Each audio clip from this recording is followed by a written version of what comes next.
It's Saturday, yes. And I'm on spring break! Oh, I'm so excited. I'm so happy. Oh, it's spring break. It's so nice knowing that I don't only have one more day before I go back to school.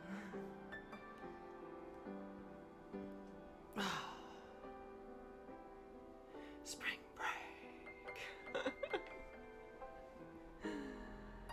Yay. I'm so happy it's spring break. So happy. How are you, everyone? It's Saturday. It's a Saturday stream. Feels a little strange, but we're here. I will be traveling tomorrow to Kentucky.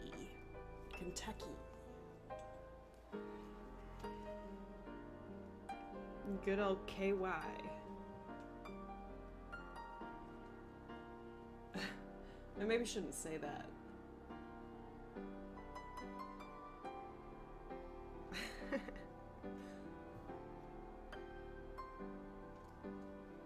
And we're gonna start stitching in the first 20 minutes, so... Hey, everybody! Welcome to the Saturday stream, where I'm on spring break. Celebrate. Okay, I'm gonna move some of this around, because I am sitting in a much different place than usual. Never mind. I'm not sitting in a much different place than usual. I'm just sitting higher up than I usually do. Because I'm using my... Oh, you can't even see it. I'm using a lap stand to prop this baby up.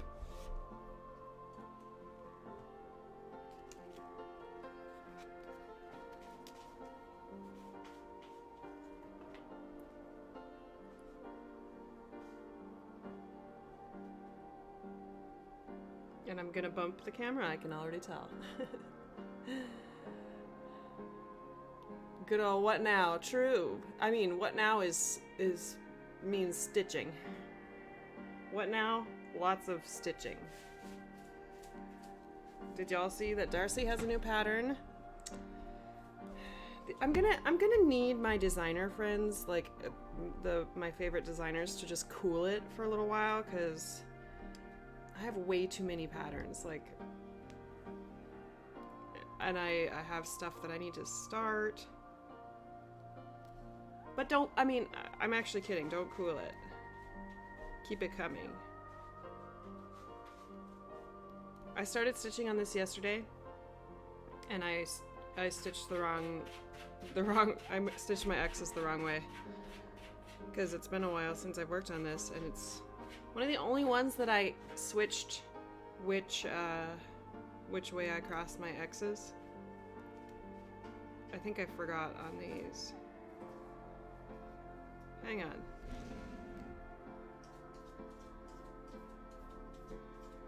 Oh, I'm doing it wrong. I'm doing it wrong again. Okay, we're just gonna pull it.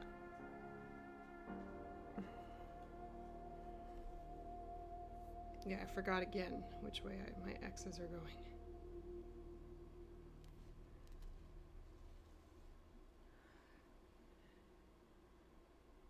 You'll believe it when you see it? What, that I haven't enough patterns?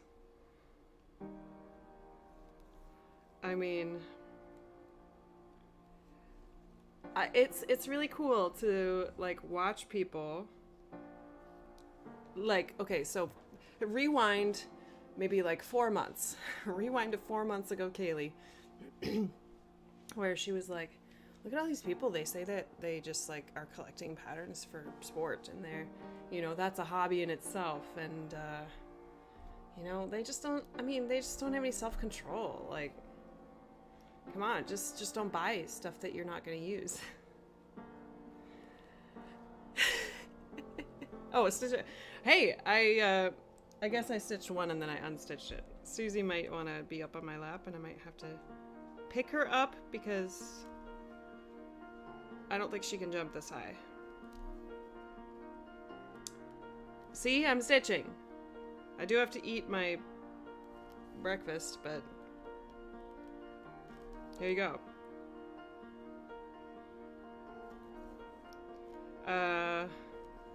Yeah, 4 months ago, Kaylee was like, I don't need all these extra patterns. And then I don't know what happened. I blinked and I needed all the extra patterns. And mind you, when I say I'm a noob to all this stuff, I am. I'm a noob to hand-dyed fabric, hand-dyed floss, Ymir. Like, I know I bought Ymir's silks like last spring, but those were the only ones I had. They were the only ones I had. I didn't keep buying them. And now here I am buying this stuff. Look at all those. Oh, you can barely see them. I unraveled them. This is the Night Stalker's Calling ones. Is this zoomed in? No, it's just really close. Cotton candy. Ooh, I can't wait. I want to do something with this. Probably a Quirky Quaker, right? Daydreams. Look at that. Oh, it's so good.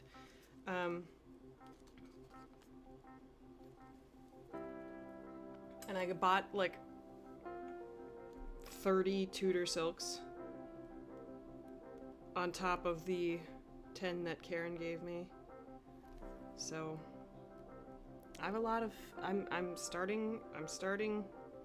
I got the December floss box from Ymir. Everyone's just so inspiring. See, I told you I was going to be bumping the camera. What if I switch hands? I'll just switch hands. How about that?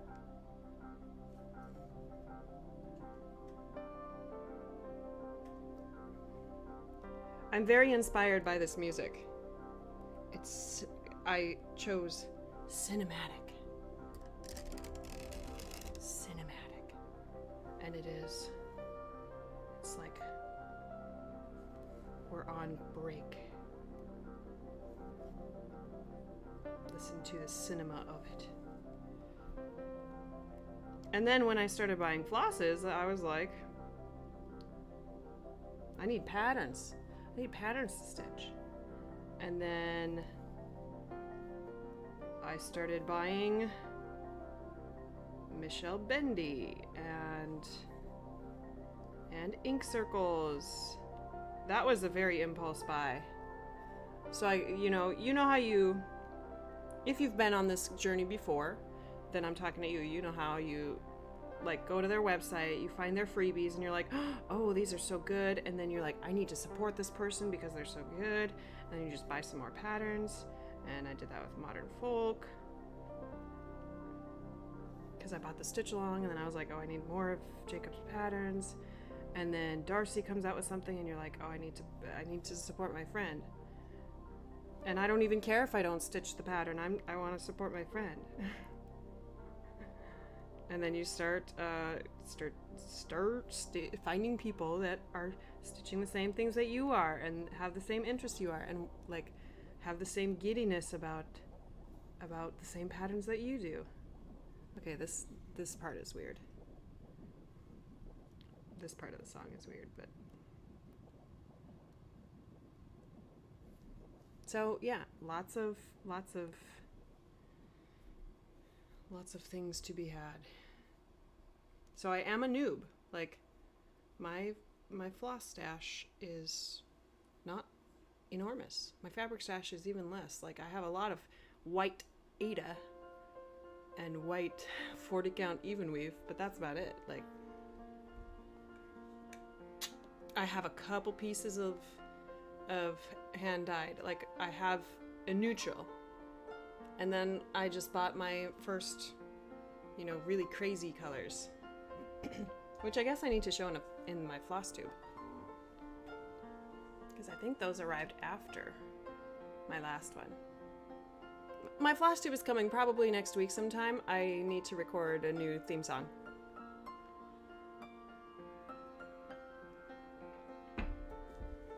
How is everybody doing? How are you? What are you stitching on? Does it seem like a normal Saturday for you? Or are you on spring break too?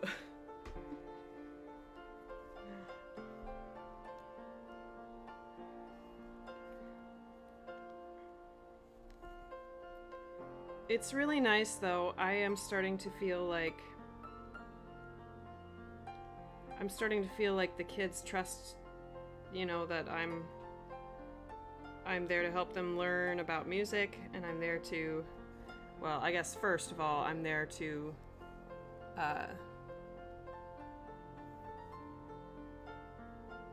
teach them, like, I don't know how to say this, like, I guess I need to tell them explicitly, my first priority is that you feel respected and safe here. But also, we're learning stuff. And so I feel like I'm getting a little bit more into the groove of reinforcing behavior, like reinforcing good behavior, and holding myself accountable by recognizing the behavior, telling them about it, and then offering. Do you want this consequence? No. And giving consequences. And it's not like they're like extreme consequences. And also reinforcing when students accept the consequence peacefully, because that's something that sometimes does not happen. Oh, you were playing the instrument while I was talking? Well, you have to take a time out. No! Boy, I told you the consequence. Or girl. Or student. I told you the consequence. I told you what would happen. No! Okay. No school-wide currency dollar for you. I want to give it to you. This is what's going to be playing through my mind all spring break, I can tell. These scenes of child wants to do whatever they want. No, you gotta do this in order to do this. And them being upset about it. And me just being like, I told you. It's not like I don't want you to learn. Are y'all just quiet in the chat? Or am I missing some in the chat? Top chat. Live chat. Let's try the live chat. I don't know. You know, okay, so everybody, I posted this on the YouTube channel. I posted a community link. Is that what it's called? A community post? I will probably be streaming on Twitch soon. More regularly. Because I have been talking, hey Anne, hey Pammy. I have been, oh, and Joy. I'm sorry if I didn't say good morning. Just stitching and listening, good. I'm gonna stream more on Twitch. I tried it when was that? Thursday? And it was really fun. I mean, of course it was fun because Michelle popped in and I was like, this is cool. Will a Q-snap fit on that hoop? Oh, on my lap stand? No. Here, let me show you. Oh, we got some like... This is pretty intense music here. It's called cinematic. Oh, really? How cold is it? This is what holds whatever in my lap stand. I think I got this lap stand. Yeah, I got it on Amazon and it was really cheap. It was like, I don't know, $25 or $30 or something. And it's really basic. And it actually, I bought it and I used it for one project and then I didn't really use it anymore because I thought of other inventive ways. And then I realized I bought these hoops and I really like them and I didn't even try to use this, and I was like, oh, I can't use my lap stand because it only works with wood hoops. But that's not the case. It fits in there. So sometimes I stitch with it, sometimes I don't. It's nice for smaller hoops. Like this is a 7-inch hoop. And it's nice for when I want to stitch with two hands and I don't want to hold my hoop. Oop. 6 inches. No, those are the ones that fit the Q-snap. Those are fancier. I was too cheap when I bought this.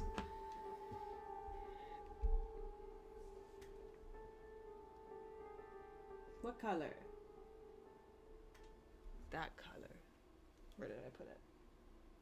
Where did I put all my flosses?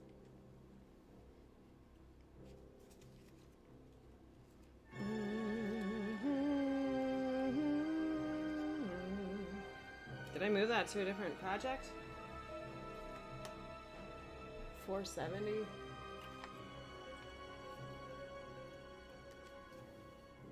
My DMC black is just chilling in places where I don't need it to be.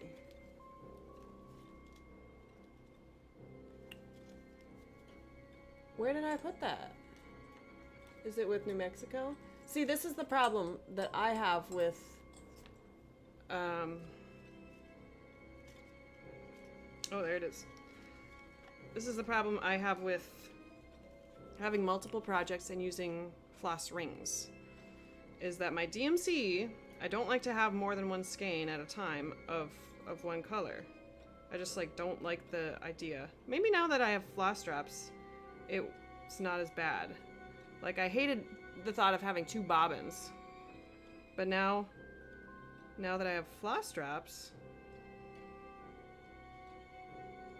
I can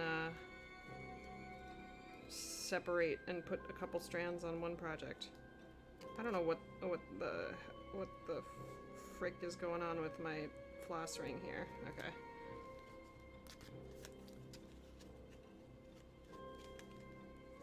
I suppose. Well, and I decided on my floss wall over here that I like to, instead of putting all of these in the bag with the project, I just hang them all up. And then when I want to stitch on a project, I'm like, okay, where is it? All right, here it is. And then it's really easy to take it if I want to put it in a bag. But it's more accessible. And then if I have a color that's in 2 projects, which I seem to have so many, then I can just grab it quick off of the one that's there. I don't know if any of that made sense. Yeah, and you have to have one that works with your equipment. Like if you love Q-snaps and you use them a lot, then don't buy this one, because it's not really compatible with Q-snaps. Actually invest in something that can hold a Q-snap.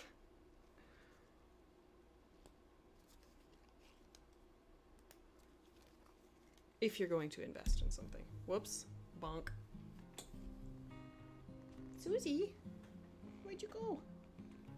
I'm gonna try to pick her up, I think. Baby. Because she can't jump up here. That's too high. Oh, baby, come here. Come here. Oh, my baby. Are you dirty? Did you just not clean yourself from the litter box? She's so cute, you guys. I love my cat. I just can't. 50! And that's freezing? Just kidding, Zen. That's about what we've been having. Obligatory Kaylee cross-stitch live stream cat cam. Hi! Oh, baby. Oh, Susie, you're so cute. You're so cute. Hello. Oh, what are you doing up here, Mushroom Meadow? Hi. She's showing her backside.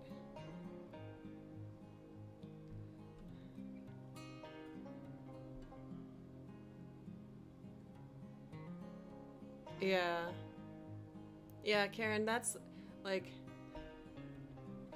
my apartment is not big, so I think subconsciously I'm like trying to keep my my crafts, my cross-stitch stuff really organized and really condensed as much as I can.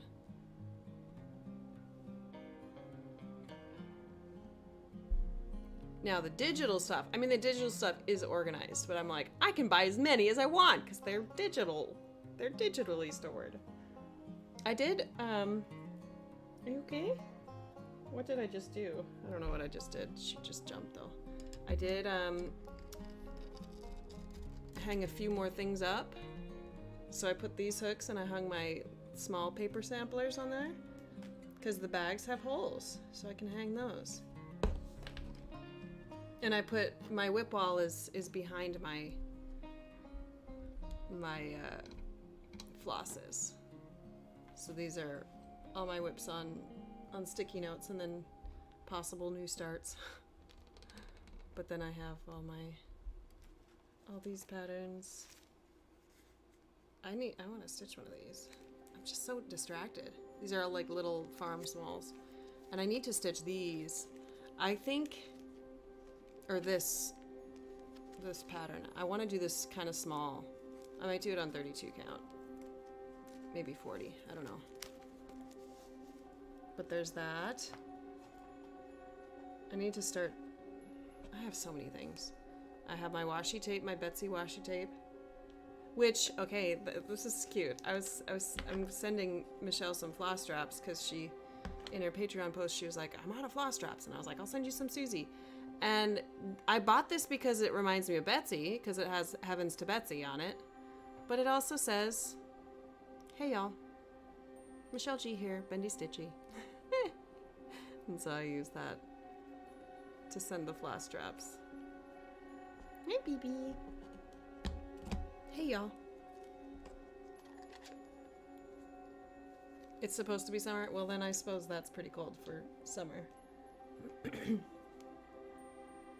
There's that, the Chris one, and then I have my Bendy Stitchy. I have another Bendy Stitchy pattern, the Berry Birds, in hard copy, but I already stitched it, so those are put away. Stuff that I've stitched. Oh, and look what I hung up over here.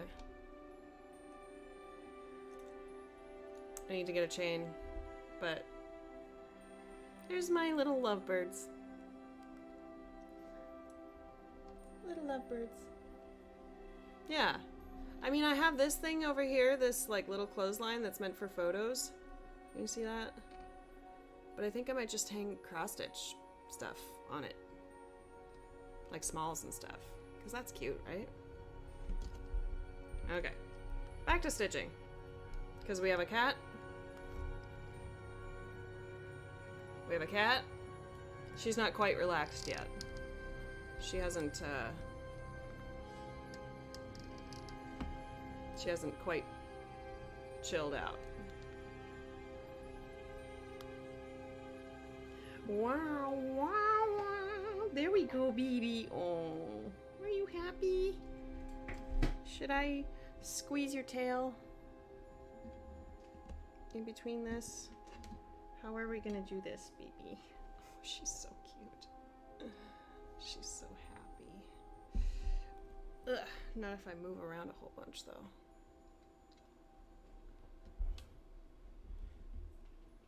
I'm gonna remember these times fondly when she just chills on my lap while I'm on the stream. Like, that's so sweet.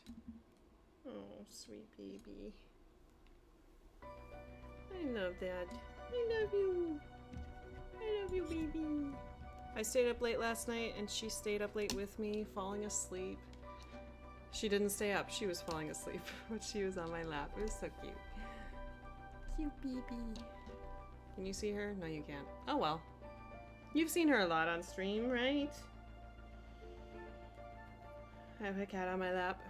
I have a cat on my lap. That's a really good TikTok.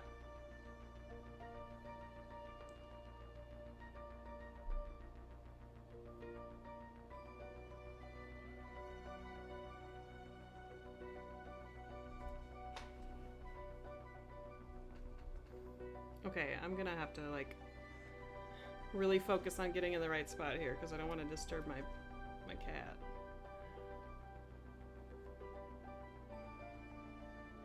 She's like really chilled out.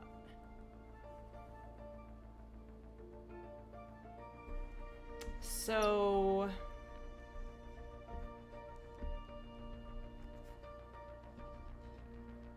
did y'all tell me what y'all are stitching on?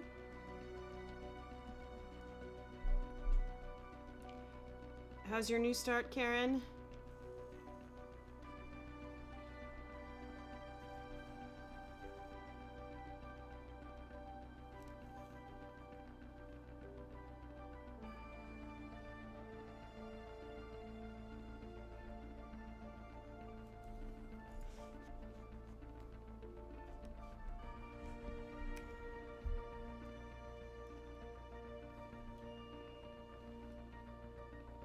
Maybe I should lean back, huh? Do you want me to lean back? So you're comfortable?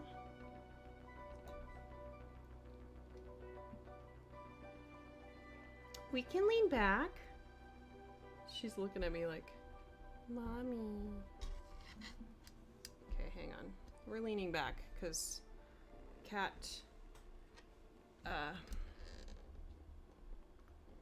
determines all. Look at her. Oh my gosh. Look at this cat. Oh, baby. Ugh. But if I lean back, then I can't see my pattern. She's like whipping her tail too. She sees herself, I think. She does see herself. She's freaked out.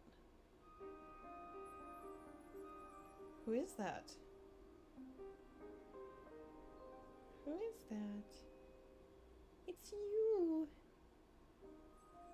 It's the baby. It's the Susie cat. She does see herself, and I think she's a little creeped out.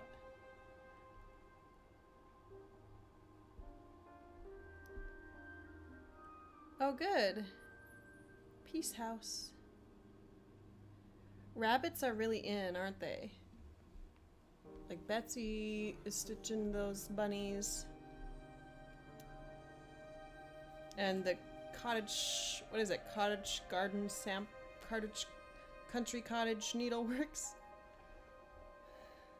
Something cottage.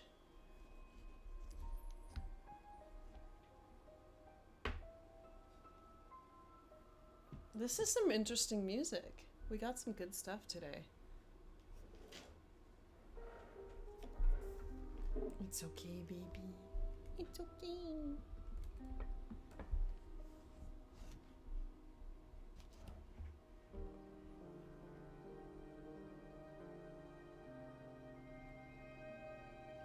I'm not gonna get in trouble for this, am I? No.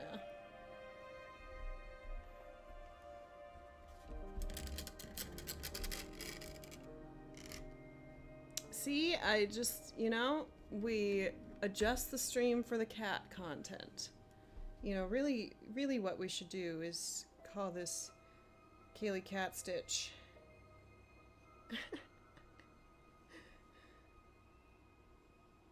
And Susie will be the star of the show. Yay! And I've gotten my full coverage back out, and I should do that more often. It's really great. Ooh, how do you like it? How do you like the 2/1? Have you tried that before? I'm gonna switch this.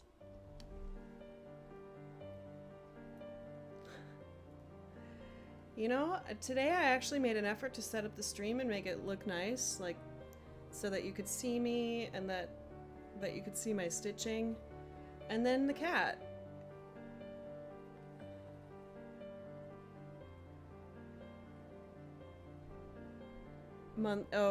Yep, Tracy, so I became a patron of Michelle, and then Nati was like, you should also become a patron of Tracy Horner, and I was like, okay.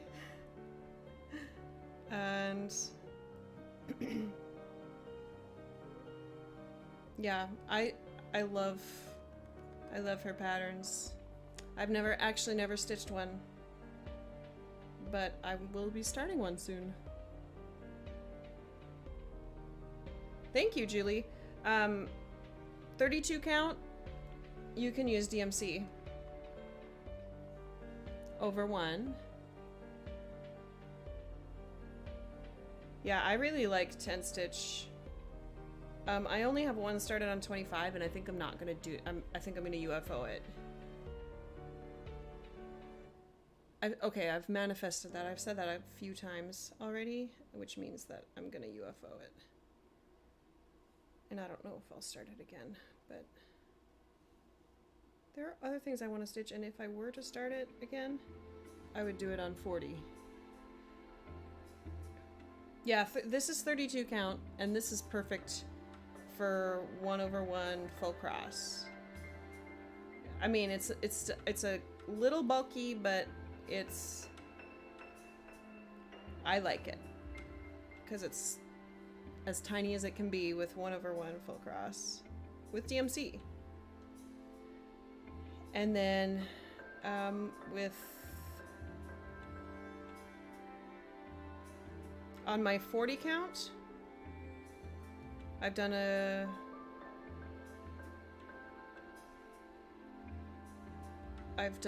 Hades on 40 count 10 stitch, or I'm not done. I am doing 2 Hades on 40 count 10 stitch with DMC. And as far as full cross goes, I have found that Tudor silk from Gloriana is perfect.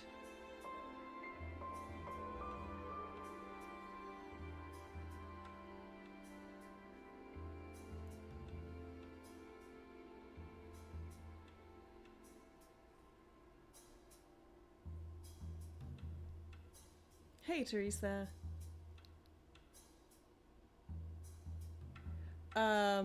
With 2 strands, and I agree. I do, however, really like 1 strand on 25 count and 28 count. 28 is a little bit bulkier, but not as bulky as 32. You know, I don't think I would stitch a Hade on 32 count over 1 though, because the confetti would really, really slow me down, and I would not like it. Like, this is on 32, but there's blocks of color. Like, it's easier to do running stitches, and I mean that's how I like it. I don't think I would want to do confetti on 32 count. On 40 count, I use Tudor silk, yes, which comes in bags like this. It's from Gloriana, and I found a seller on eBay that if you buy like a bunch of them, then they're a little bit discounted. But look at this one. This is really cool. I have them on flash drops too. I need to just transfer those to flash drops. And then I have not tried the Tudor silk on 56 or anything higher than 40, because I think the coverage on 40 is really nice. But there are a couple options that I use on 56 count over 1, but that's getting into sewing thread. So I bought the Invisifil sewing thread. I'm not gonna get it. I'm sorry. It's at the bottom of my stack of bobbin boxes. And I have a cat on my lap. That's a legit excuse, right? I have a cat on my lap. Yeah, I would agree, Nati. I think that the Tudor silk would be too bulky. But Almond M&M's Ymir, she has a few options that are 12-ply silk, and from what I understand, she sources that herself. So she contacted a can't remember. I can't remember if it was Weigart or somebody who makes fibers, and she had, I think that she had it made just for her.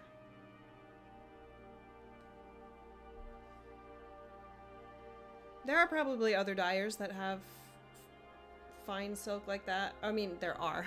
Auvers Soie has a really small fine silk called Soie Surfine. It's 100 weight. Oh yeah, Tudor silk would work on 36 for sure.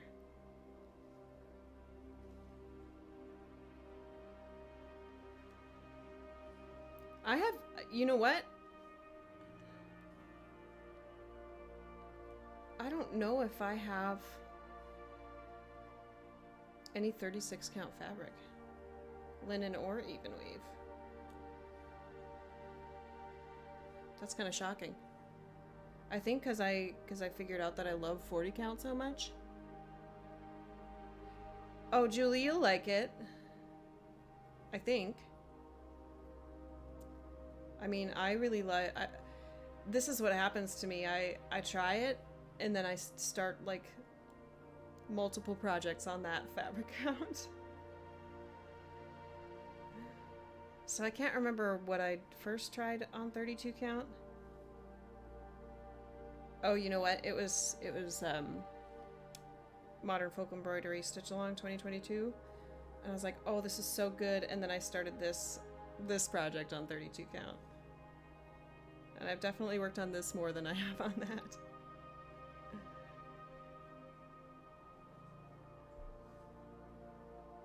And then on 40 count, I was like, ooh, I'll try this. And I tried it, and I was like, oh, I love this. So I did a Michelle Bandy pattern, and then I started Trans Pride Tapestry on 40 count. And I've done many projects on 56 count. Actually, the first thing I started is still a whip. Schoolgirl Lessons. I've been putting in a couple stitches every once in a while on that, so it'll get finished soon. Eventually, not soon. Eventually.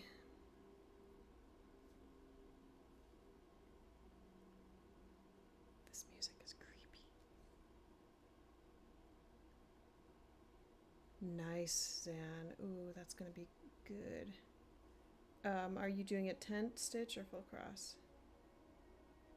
See, I'm pretty biased towards using the diagonal stitching method row by row with confetti on, and I mean, knock on wood, I said that I wouldn't do a hate on 32 count, but with that method, if you have the patience for it, it would be good. Did I not? Oh, I missed one. Poo-poo. It's okay, hopefully I remember to get it on the way up. Way back with that.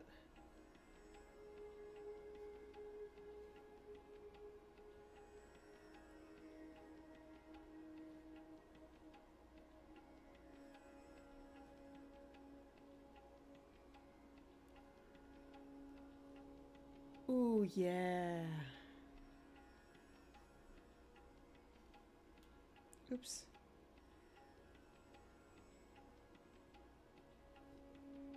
That's okay. Look at this little tent. Isn't it cute? A little tent.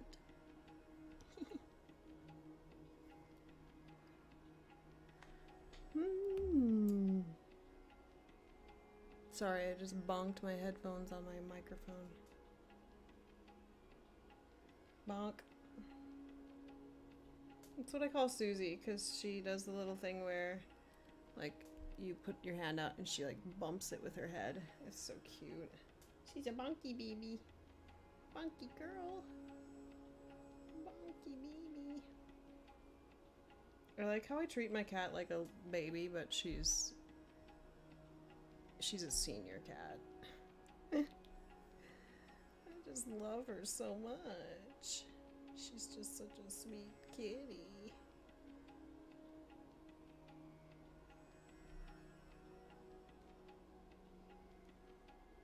Mm.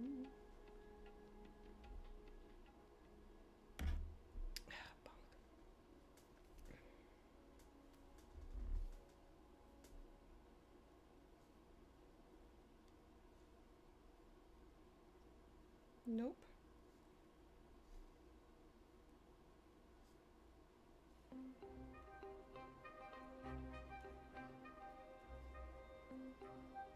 Headbutts. They're so cute.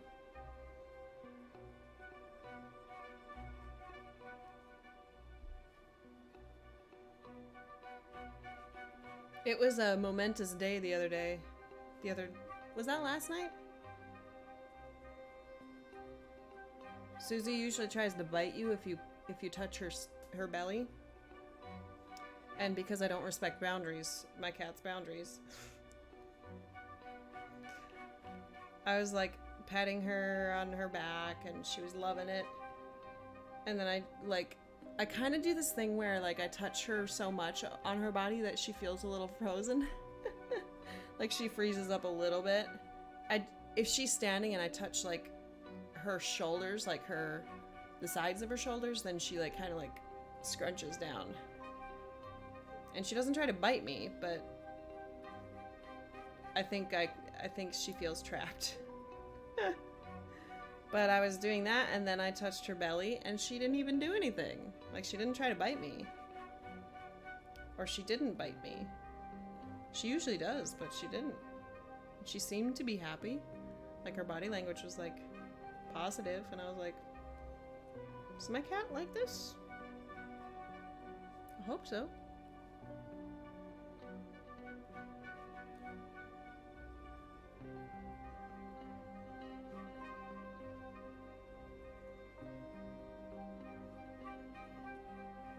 Sweet kitty.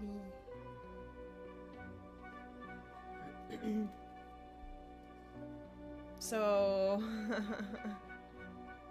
oh yeah, we were running errands last night because I needed to pick up our prescription, mail some packages, and Dylan finally got a new phone. His battery has been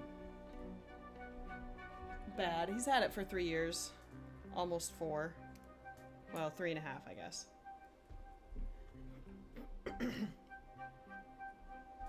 And he got iPhone. He switched. He made the change. But then we were like, well, let's just get something to eat. And we were like, how about Italian? And then all of a sudden, we decided to go to this really fancy Italian place. And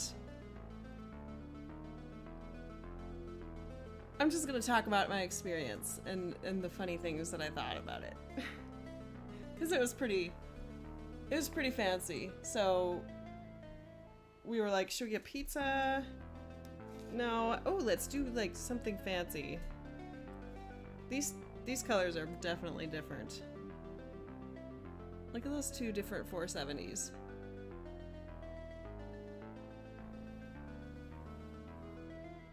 This is why we have trust issues with DMC.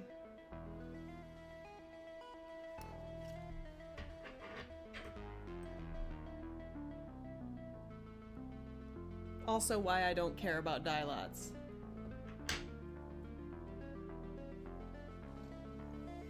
Like, why try to bend over backwards to make it perfect? Okay, so let me be more specific. I don't care about dye lots when I'm stitching on a Haid. Like,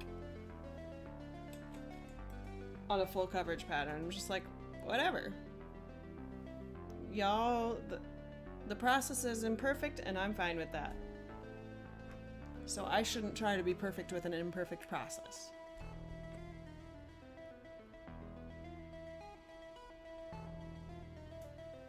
But, I mean, I could get, like, if you're doing a monochromatic piece, that you want all of your colors to be the same.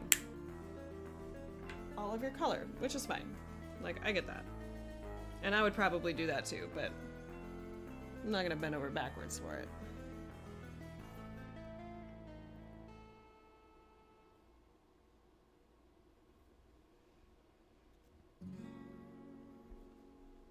Anyway, so we went to this fancy Italian place. And if you've ever been to one, you know how it goes, maybe. So we walked in. The place is pretty much empty. It was like 4 o'clock on a Friday, so I mean, it's not like we were making an evening out of it. We were just like, let's get some food. Oh, let's go to a nice place.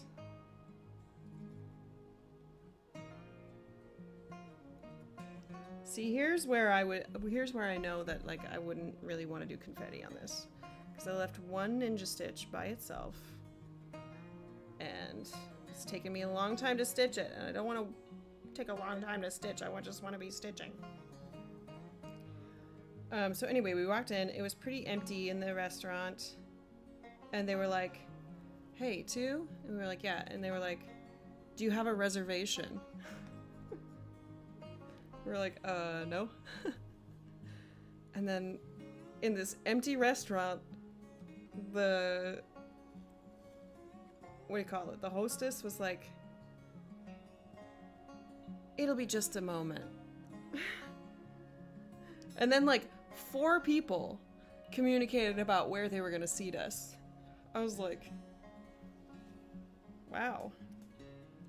So this guy, I think he maybe was head chef or something. He was like, put them at this table. And then another guy comes like walking down, and then they start speaking in Italian, and I'm like, yes, we're at the right place. So then we sit down,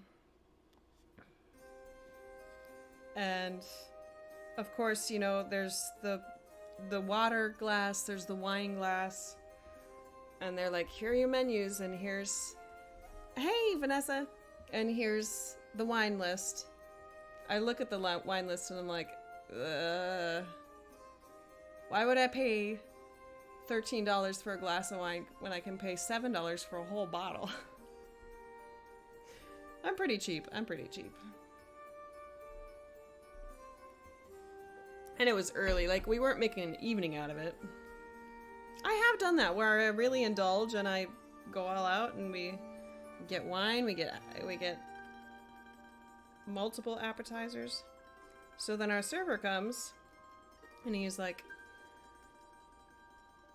what do you want? Do you want water? I mean, definitely in more like sophistication than this. And he was like, what do you want? You want water? Yeah, sure. And he's like, okay, I'll come back and I'll tell you about the specials. And we're like, okay. And so then he comes back with the water, and he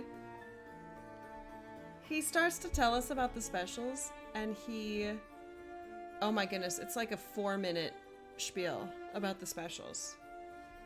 You know those things where they're like, tonight we have this, and it is made with this, and it's cooked like this, and it has this and this kind of sauce. And then we also have this dish, and it has this, and it's cooked in this kind of sauce, and this is the kind of meat that you're gonna get, and it's bone-in lamb chop. And I was like, and I wanted so badly to stop him and be like, I'm vegetarian. So if you're telling me about meat dishes, you can save time.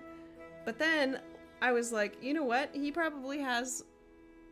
It felt like, maybe he didn't, but it felt like he had like multiple people listening to make sure that he was saying the spiel correctly. You know, it was one of those where there were enough people in the restaurant that were working there that it seemed like there was just this really long hierarchy, and they were training somebody, and I could hear them talking to the person being trained, and I was like, oh my goodness, they're so particular about all of this. And so yeah, he gave us the big spiel, and we got an eggplant appetizer, which was really good.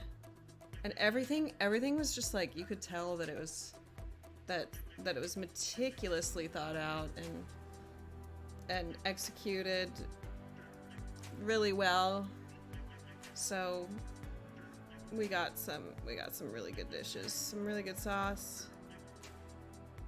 It was a very good meal,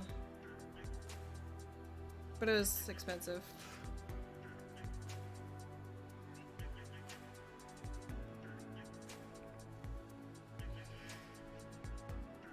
And I'm the type of person where I will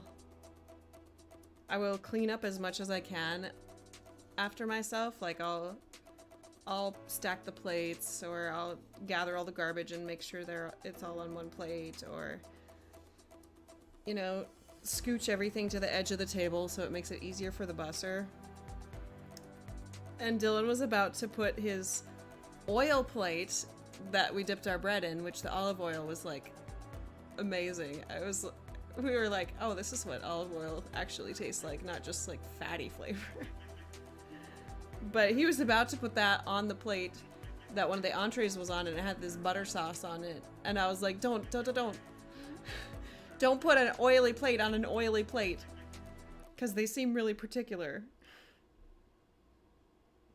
And also, since everything was expensive, I was like, they can clear it for me. I don't know, man. It was really fun though. We had a good time.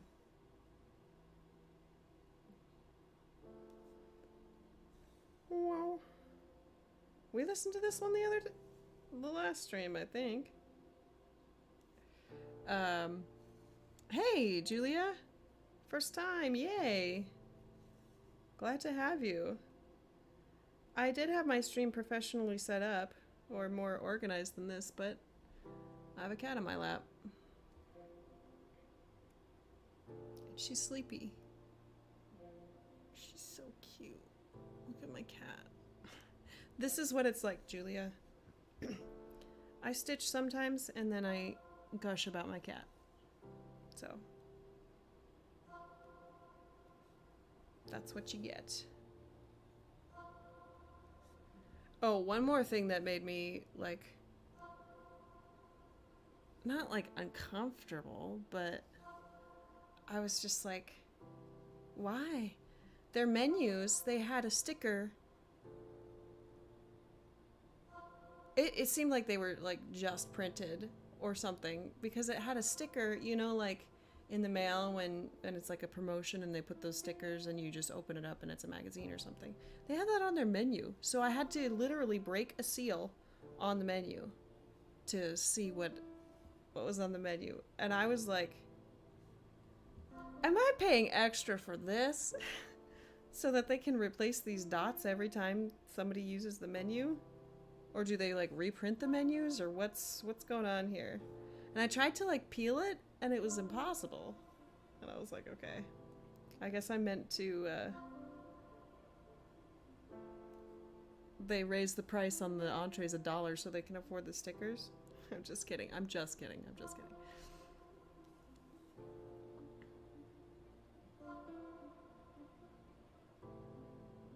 Yeah. Right? I was like, are they expecting like a huge wedding party or something? Because it was just really spontaneous. We were like, we want to go to a fancy restaurant. And they were like, do you have reservations? Multiple people asked us if we had reservation. It was just really strange.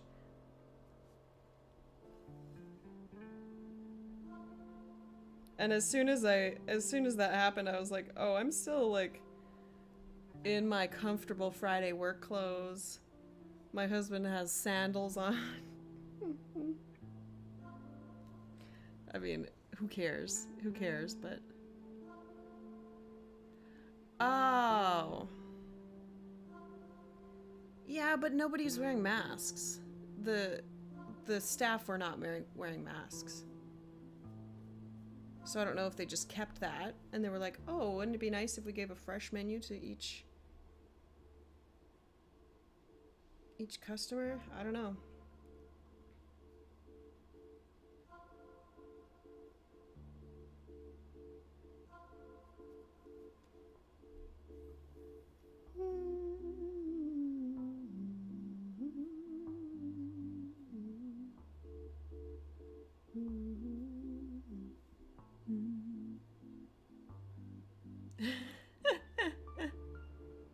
Yeah, I mean, it's like really, I was like, what am I supposed to do with this?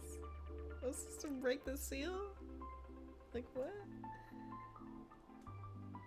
Where am I trying to go? I'm trying to go right here.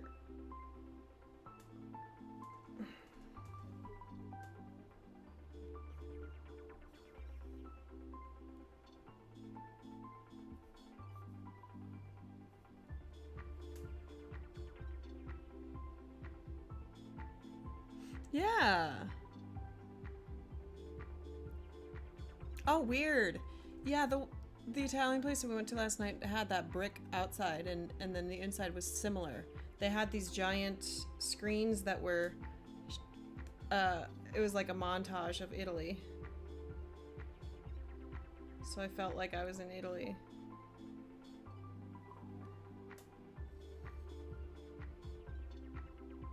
Just, right? And Dylan kept reminding me of that. He was like, you know, you can, like, all this stuff is really fancy and you kind of like don't really know how you're supposed to behave or the proper eating etiquette, but then I remember that I'm paying them. And I'm like, oh yeah, that's true.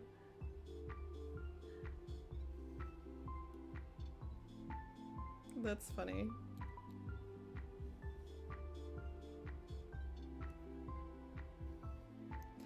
It was strange too, like I didn't, because everything was so meticulous and particular, I was like, oh, so this gives me an excuse to look for things that are wrong with the meal or things that are bad about it. Because, like, they're trying so hard to make everything perfect. So I was like, oh, so I can just, really have a problem with how the chicken is cooked. I just revealed myself. We cheated. We cheated and we got chicken.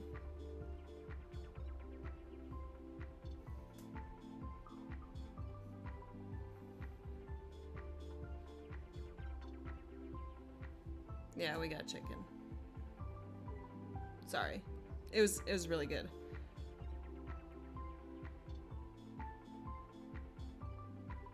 And then I stuffed myself and I was like, oh yeah. This is why I don't really like to eat meat. It makes me feel really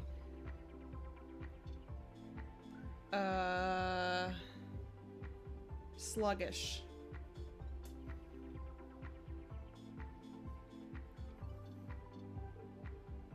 Sometimes. Look at this cat. Oh, BB, what are you doing? Why are you laying like that? Why are you bracing yourself like that? Just curl around. She looks so sleepy. That's why I don't have the pattern up. Why am I apologizing? No, the chicken was... it was really good. It was a huge portion. I mean, it was really expensive, but it was a huge portion. It was like chicken cordon bleu, but they didn't call it that. And it was stuffed with cheese. It was on spinach, a bed of spinach, like drowned in butter.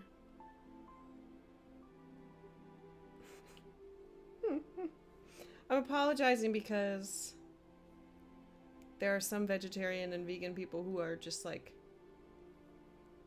kind of like not understanding about people not being vegetarian or vegan. And then it's like, oh, you cheated. You're bad at doing that. I guess I just need to remind myself why I went vegetarian in the first place. Like, it's to consume less meat. So, less doesn't mean to completely stop, but...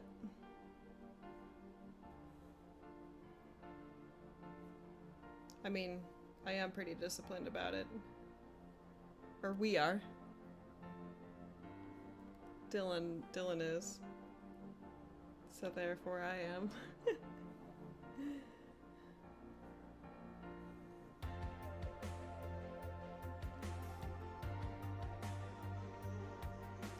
She's a sleepy girl. Sleepy baby. I don't know what's comfortable about the way that she's sitting right now. Like, she's bracing herself like this. Susie. Quit racing yourself. Just give in and relax.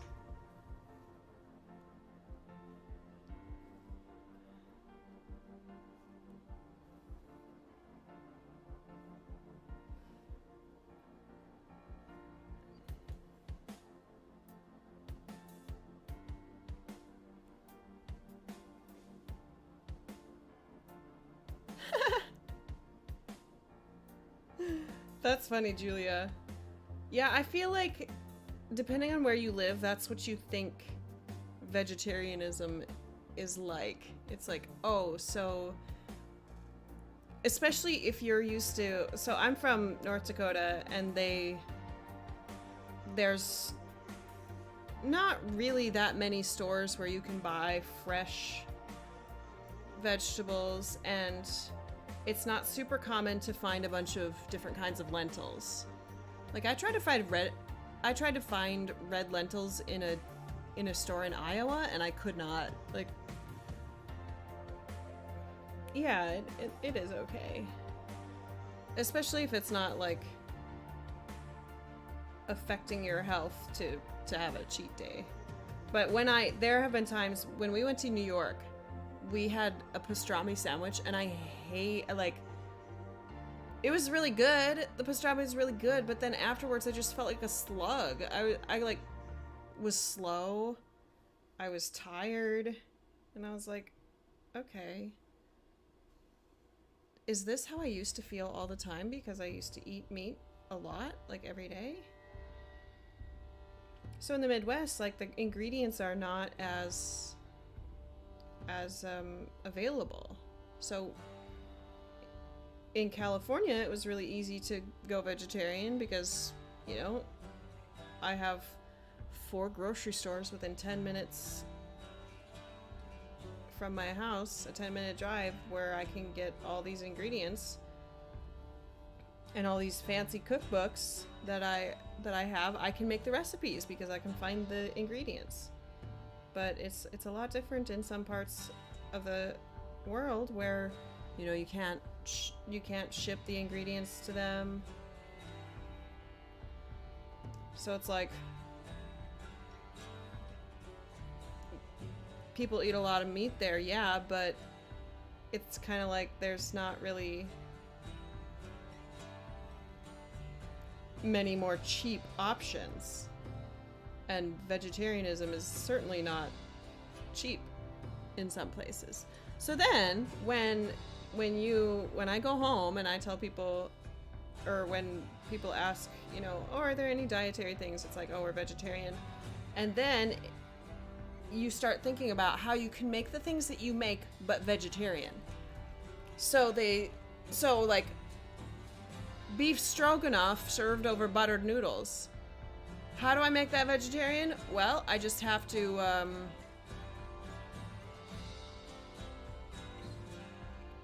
cut the stroganoff and serve the buttered noodles. But no, that's not a good vegetarian dish. Like, there's no protein in that. And I think part of it comes from a lack of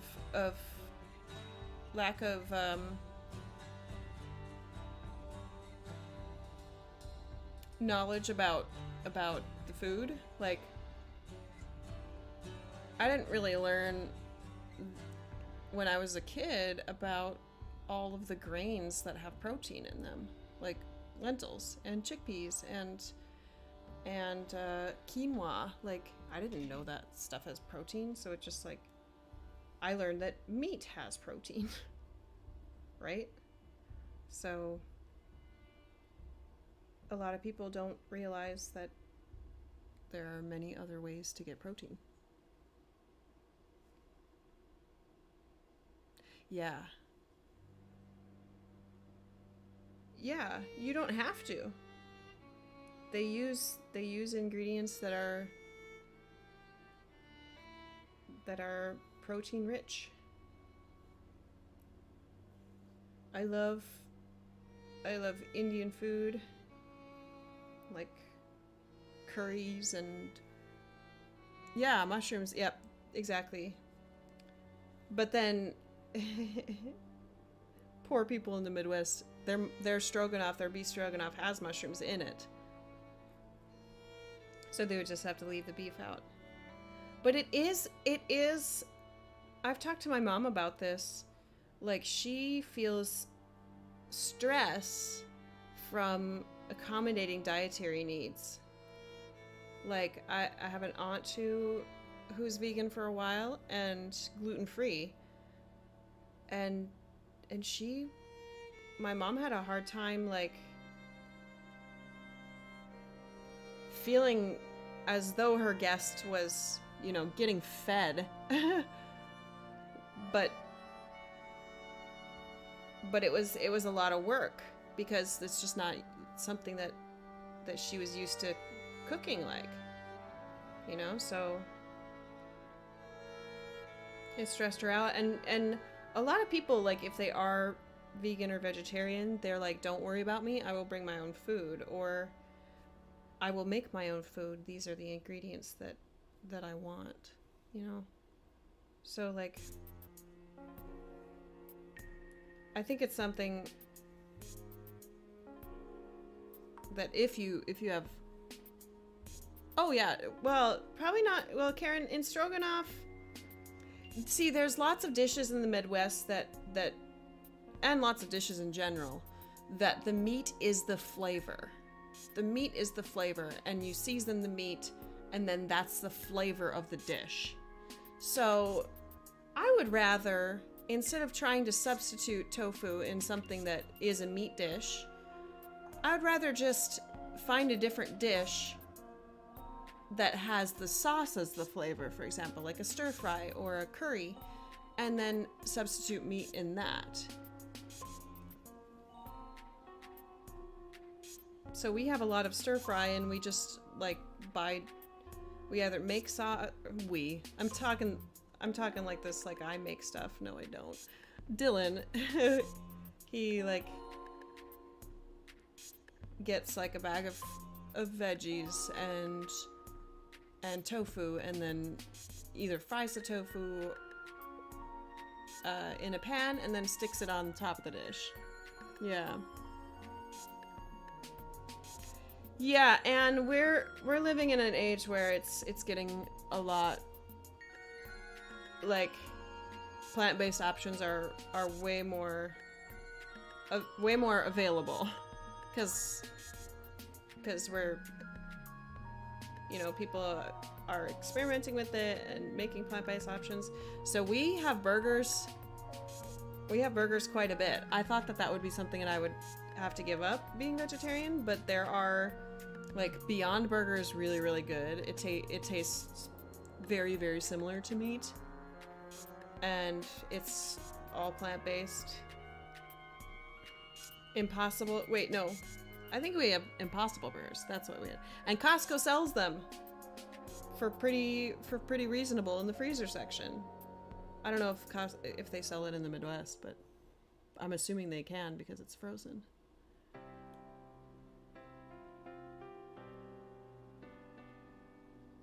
Yeah, that's so true, Julia. It's like, well, I guess I'll have to see all these sides. And another, oh, bless them. Another thing that they think, like, as soon as they hear, oh, you still have dairy? Oh, well, let me just put cheese on the vegetables. I mean, that's a Midwest thing to begin with, like putting cheese on your vegetables, like American slices of cheese. Not even something else.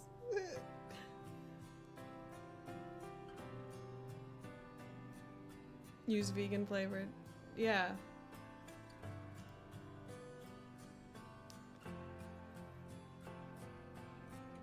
So there were times when we would go back and I would still feel really heavy because of all the dairy. When I was a kid, I had so much dairy. Like, I would be able to put a lot of butter on my toast. And at school, they served it really, really buttery. So, like, that's one thing that I ate a lot of. I drank milk pretty much every day. And I kind of don't drink a lot of dairy. Like we have almond milk. Actually, right now we have oat milk. Costco is selling that in bulk. But I don't really have dairy that much anymore. Maybe slice of cheese on our burgers or shredded cheese in our chickpea burrito bowls. And you're speaking my language. We're trying to cut out more plastic this year, and it's not, I mean, it's going okay, but everything is in plastic. It's really hard. There she goes. She's curled up a little bit better. Oh. There's nothing better than a little curled up cat, right? Oh. How long have I been going? Oh, an hour and 11 minutes. So it's been a good stream, a good chat.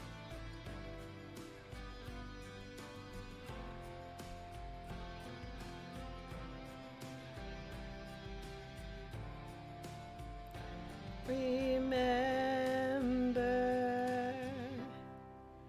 as we go on, we remember all the times we had together. I think we've listened to this song on stream before. Califia. I have not tried that.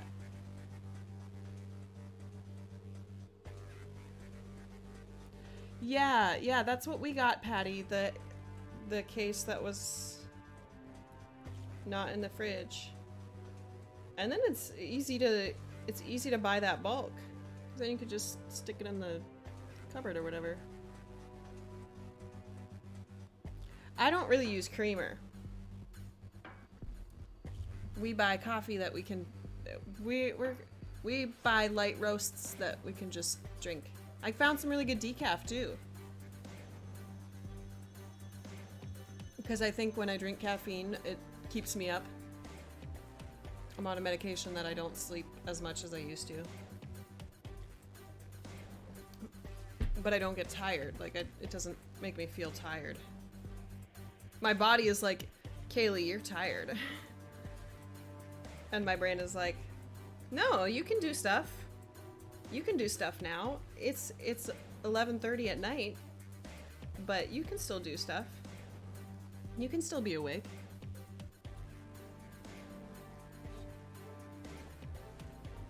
That's what Kaylee's brain on meds says.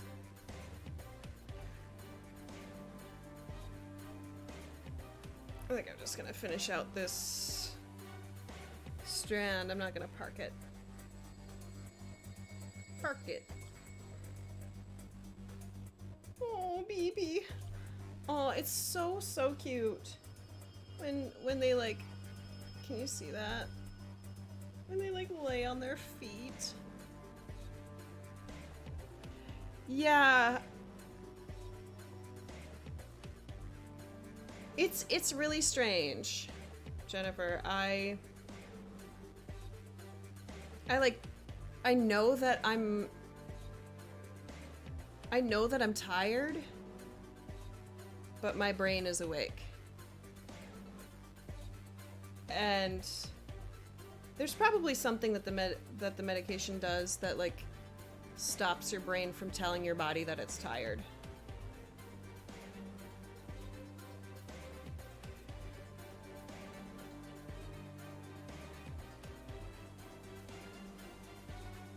Also, I had something really strange happen. Your Crankosaurus. I am, and then I take my meds, and I'm like, let's do this. Let's do this day. So, I was prescribed this medication in January, and since I was starting it, if you've ever started a medication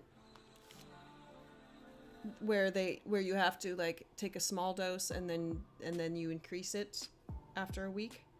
That's what this one was like. And 1, 2, 3, 4. And so I had 10 milligram capsules, and then I started taking 2 every day after a week. And so, is that right? Yeah. So then I'm taking 20 milligrams a day, right? And then I had an appointment with my doctor, and he was like, okay, next time you're gonna fill your prescription, email or send me a message and request that you have a prescription for 90 days instead of just 1 month. It was a 30-day prescription. And then so I did, and then he called me and he was like, hey, so the pharmacy can do 20 milligram capsules. Do you want that? And I was like, yeah, sure, I guess. And then the price was like half.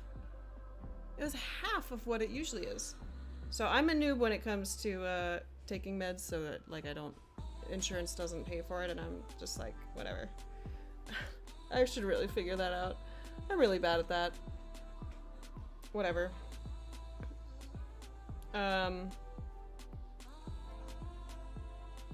So like the month-long prescription with the 10 milligram capsules was like $45-ish.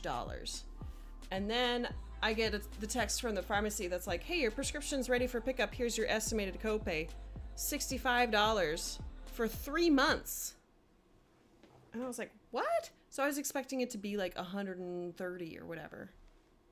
Because 45 times 3 is like something like that. 135. And I was like, wait, so more costs less money per unit? Like what? I was like, is it like the 10 milligram capsules that are really expensive? Because I think it's the same medication. Like what? Hang on, we gotta get some more music here.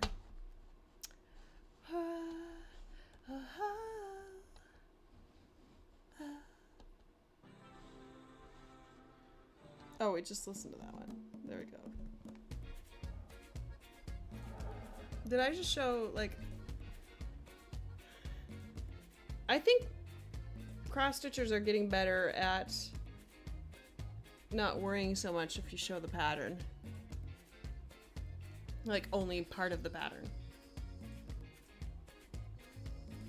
Because, like, you can't get anything from this. Like, you can't stitch it from that.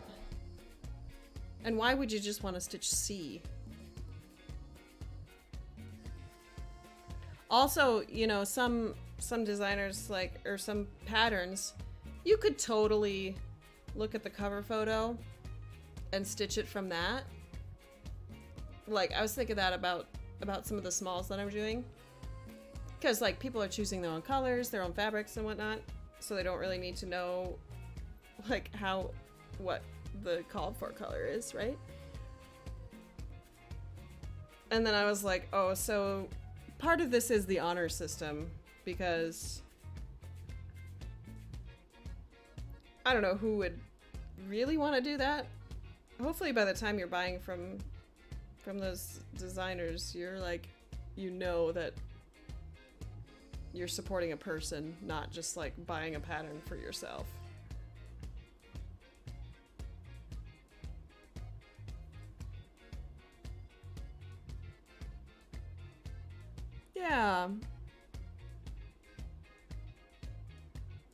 Yeah, it is generic.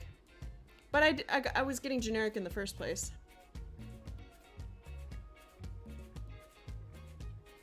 That's true. That's true, Nathy.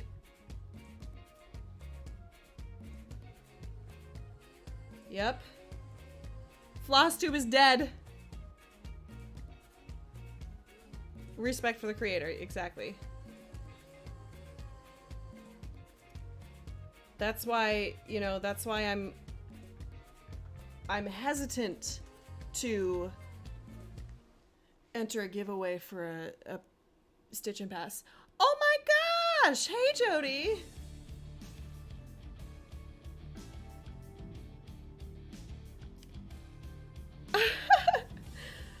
I want to say something, but I don't want to be... It's a joke. So, y'all, here's Jody, Trixie Tricycle, and she's gunning for my job. She's just sliding into Darcy's DMs and sending him jingles. I'm totally kidding. I'm totally kidding. What I really, really love about, like, Jacob sending people theme songs, now you sending people theme songs, me sending theme songs, like, everybody has their own style, and nobody is as good as me because I can do all of them. I'm just kidding. I'm just kidding. I'm just kidding. No. Also, every time Darcy asks me, he's like, if you're busy, don't do it. If you're busy, don't do it. I'm like, I'm busy, but I'm gonna do it. And actually, I'm not even really that busy. I mean, I'm an elementary music teacher, and I'm... No! I'm an elementary music teacher. I make sure that I use my contracted hours to work, and then I take as little time of my personal time to spend on my job while still knowing that, you know, I'm planning good stuff and so on. So I'm really not that busy. And I think that I don't know if I want to be a high school teacher anymore, because high school music teacher has so many other commitments that they have to do. Karen, I know. It's my spring break, so I'll get it to you. I don't know if I want to be a high school teacher. I used to think that I wanted to teach high school choir, but then think of all the after school practices, after school lessons, before school, if I want to have a jazz choir, or if I want the kids to have a jazz choir. It's not about me. And then, like, going on, having concerts at night. Like, elementary, it's always like, okay, if we try to have a concert at night, nobody's going to show up, so we need to have it during the day. And I'm like, okay. During my contracted hours, I'm fine with that. I feel like I'm screaming. I think I need to stop, streaming with headphones. This tells you how often I watch my streams back. Like, never. I just posted and I'm like, okay, bye. I'm gonna go stitch some more. Well, if nobody holds a candle to my jingles, hopefully I'll prove that with the next one. Also, I'm really excited that Melissa will be back because, like Darcy said, she has her own theme song. And I'm pretty sure that what I created is not only my thoughts. It's not only my feelings, it's everybody else's. You don't think I'm screaming? I feel like I'm talking loudly, like trying to talk over something, like trying to talk over the music. I consciously am like, okay, chill out. Don't talk so loud. Look at this kitty. Oh, tired girl. I mean, you do with elementary kids too, but I've been thinking about this a lot. Like, the younger you are, the younger the person, the more black and white you can be with something. Like,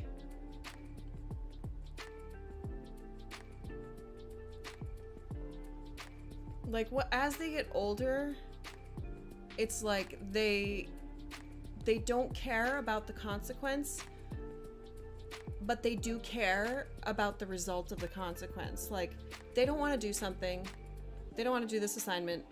You say, okay, if you don't do this assignment, you get a 0 on it. And they're like, well, you shouldn't give me a 0. And then they bring their parents in, and they, you know, they can. It's easier for high schoolers to just like make stuff up, and then you as the teacher are penalized for it.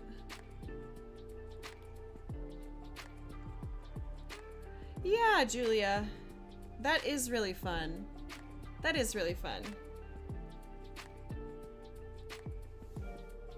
I used to not want to be an elementary music teacher.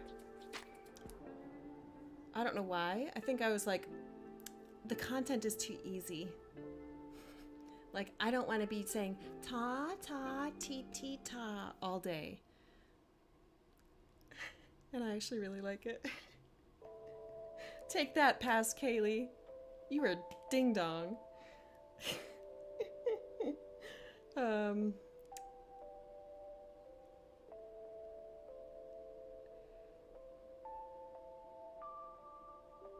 But like, I feel like it's easier to reason with parents the younger the children are. Because you can say, I'm trying to get them to learn how to be disciplined, or I'm trying to teach them how to have better interactions with their peers. Like, this is something that happens in our world where if you're not good at those things, then you need to, like, you don't need to do anything. But your life is going to be harder because you don't have these skills. Tee tee tee tee ta ta.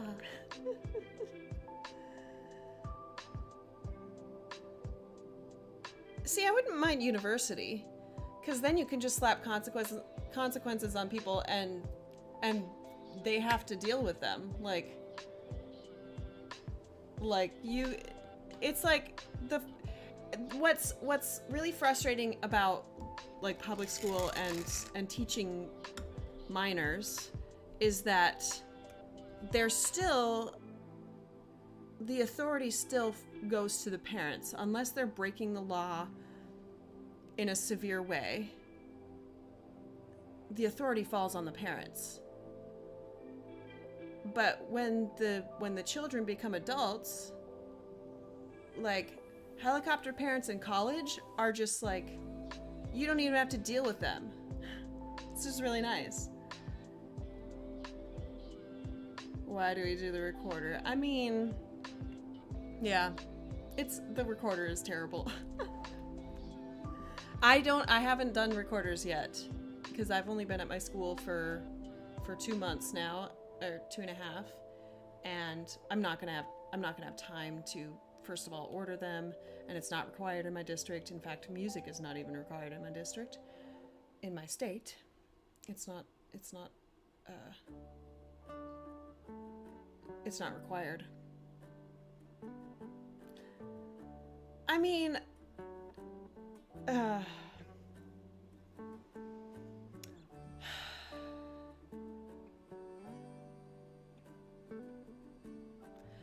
don't know how to say this without, like, really outing myself.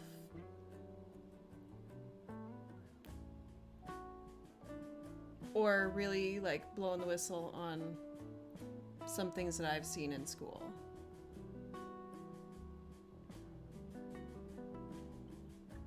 So there are some teachers who, okay, this situation is different wherever you are, in whatever school you are. Most can afford it, but you're right, but I teach in a low income place. I teach in Baltimore City. A city that has such a long history of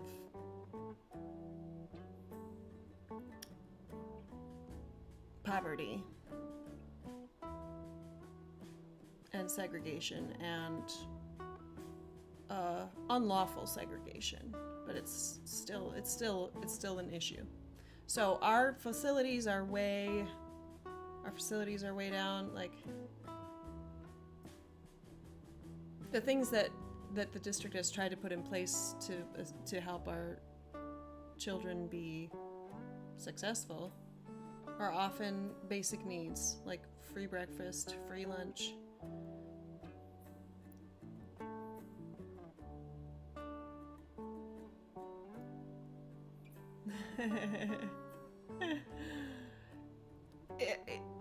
I want to talk about it though, Julia, because so there are some places where, like, the concern about having physical contact with students is like, some people are like, I would never touch a student. And in certain situations, I feel that way too. Certain jobs, like middle school, I wouldn't initiate. If they hug me, I hug them back. But if they don't, like, I don't. But when there is physical disagreement between students, that's a situation where I decide if I'm going to touch a student for the safety of other students.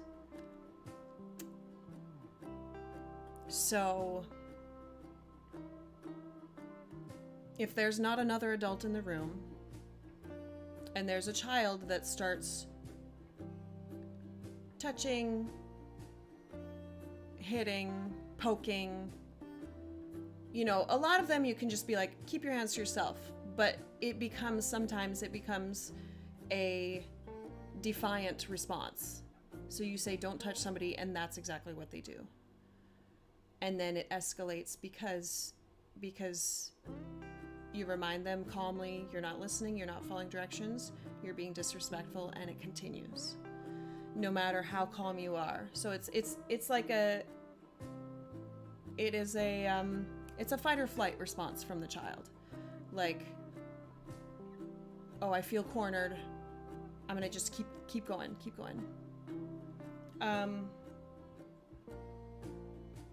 So that's a case, or that's a line that I draw. I say, I'm bigger than this child, this 7-year-old, and it is my personal choice in this situation to recognize that this child is dangerous or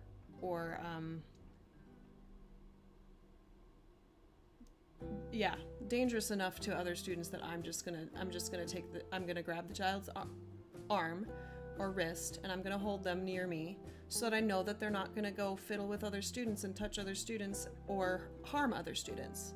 Like, that has happened to me. And I don't know, there's so many things that I was going through college and I was like, oh, as a teacher, I'm never going to do that. Or, oh, that's never going to happen in my classroom. Or, oh, blah, blah, blah. But that sort of thinking implies that the children in your future classroom are not humans. And they don't have their own thoughts and their own ideas, their own opinions and their own feelings. And until you're in that situation, you have no idea what you would do. Like, I wish that, I mean, sometimes I do wish that there were cameras in classrooms, because then parents could see how their children behave where other students are with them. Like, especially after the pandemic, teachers are having to teach social skills, and it's hindering our ability to teach content. And some people are like, oh, back to school, back to normal, you know. But there are so many things that we lost that are just really, really hard to get back. And the biggest thing for me this year is social interaction with your peers. Like, they don't know how to respect each other.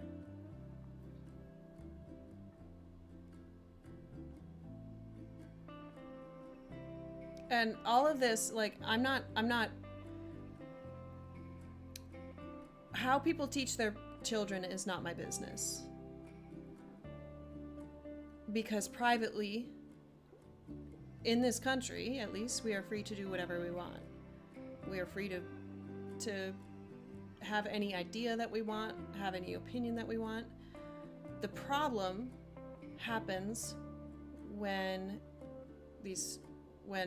people, and it's not just children, it's when people are put together in a space where they have different ideas or different opinions or different ways of dealing with things, and then you have to enforce some sort of boundary or expectation that this is how we treat each other, this is what we say, this is not okay to say, this is okay to say. Like, you have to set those boundaries. So, like, I feel like that's where a lot of teachers are being blamed for behaviors, but then the child and or the parent is not taking responsibility for the actions that happened.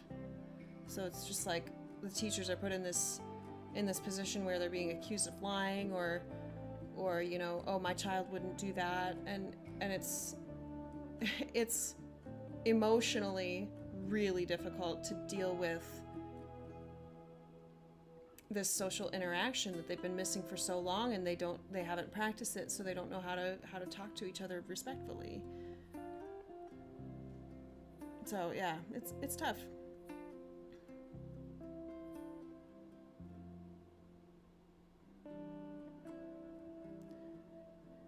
Yeah. Really, Walmart? Good for them.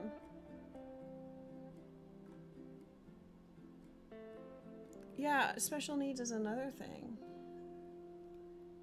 Don't get me started on that. Oh my gosh.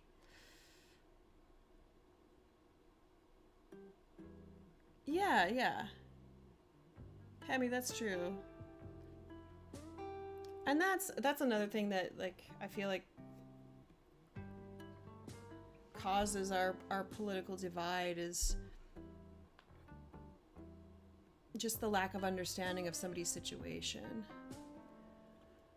Like, understanding what it is like to live paycheck to paycheck. I would say the only time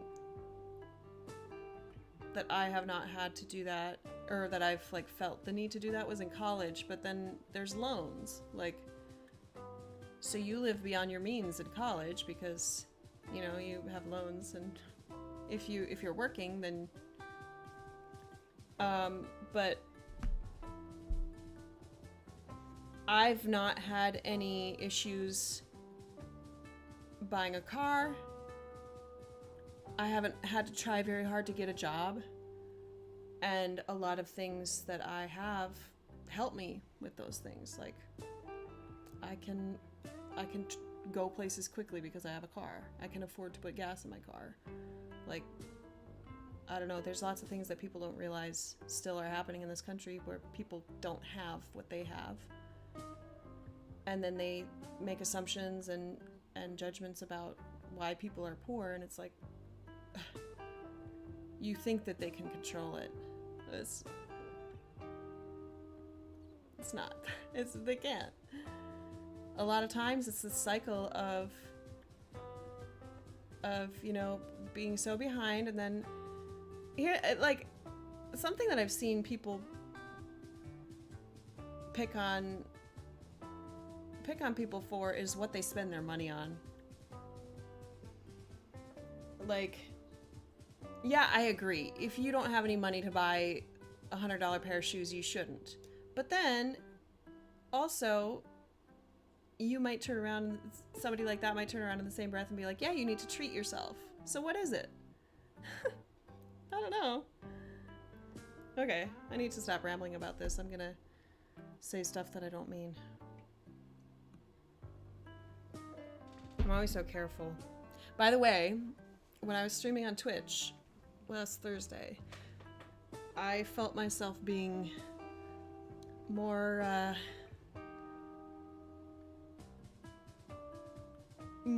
transparent with my thoughts and opinions. I don't know why, but if I start streaming on Twitch, you'll probably get a less censored version of me. Maybe. Probably. Okay, what color do I need to do next? I'm doing these leaves, and there's like 4 colors in them. Ugh.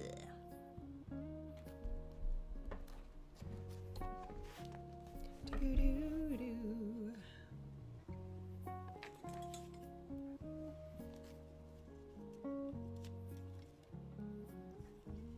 Is that right? Yeah.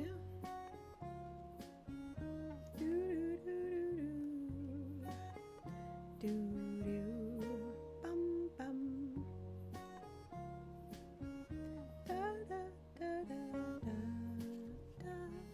da. Yeah, Karen, that's a huge thing. Like I also believe that they need that interaction with their peers, but it also it takes resources. It takes paraprofessionals. It takes people coaching both parties through those interactions.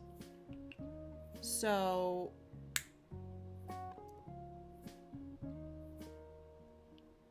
I think my colleague was telling me about that movie, Tick Tick Boom. One more thing about the special needs students.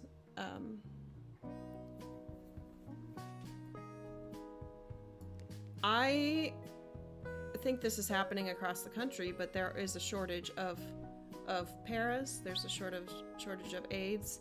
There's a shortage of teachers. Sorry, I won't show you me peeling my skin. You ever get that? Like, I don't like peel my skin normally, like as a habit. But if it's there, like if there's a hangnail, I wanna clip it. Thankfully I don't rip them. But anyway, there's a shortage of that, and so now teachers are being asked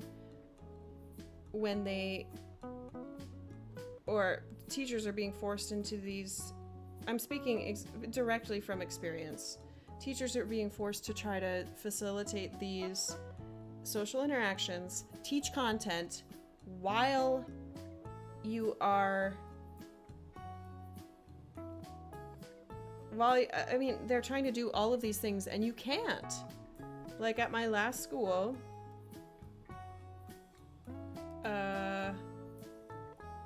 since I was the resource teacher, I had special ed classes in with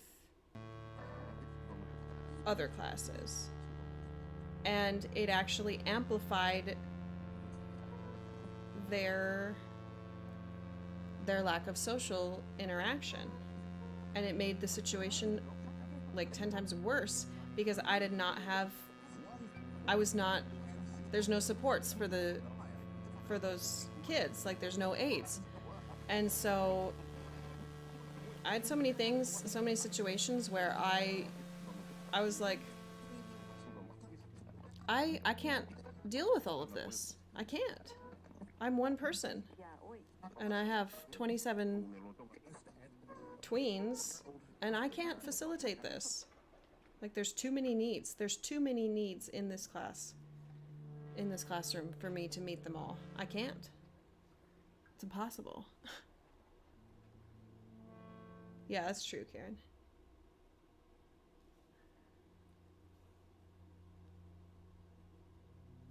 Tick, tick, boom. That's about the guy who wrote Rent, right? 525,600 minutes. Oh, baby. Susie, she's so cute.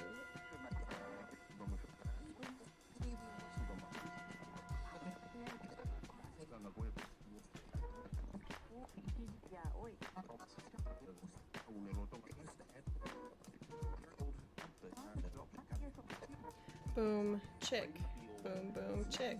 Boom, chick.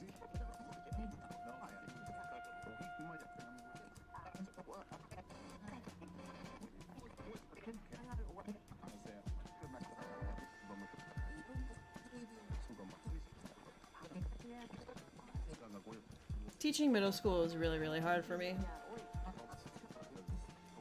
Did not feel successful.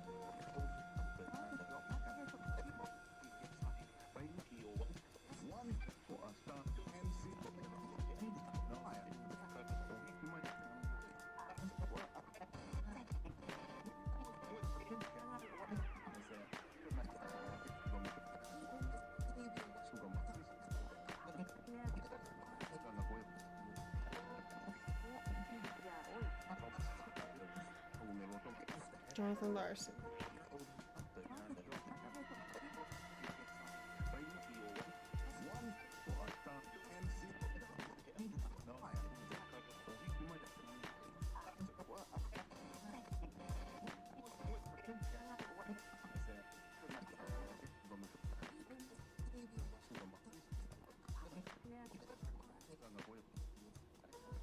This is a very interesting genre.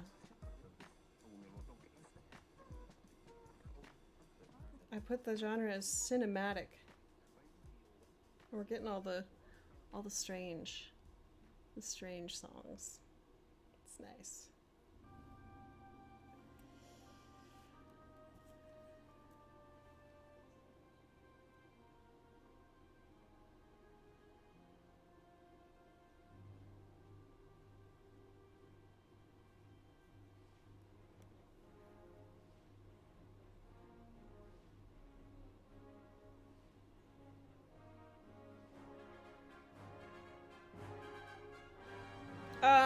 I can't believe I haven't even talked about this yet. So, the reason that I'm streaming today is that I'm going to Kentucky tomorrow.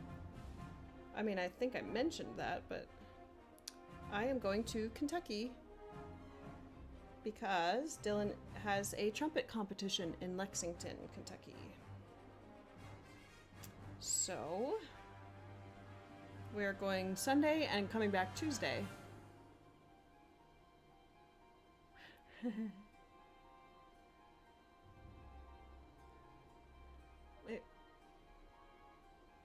Oh, you're in your 30s now? I mean, that's fine. You can do that. New York is great.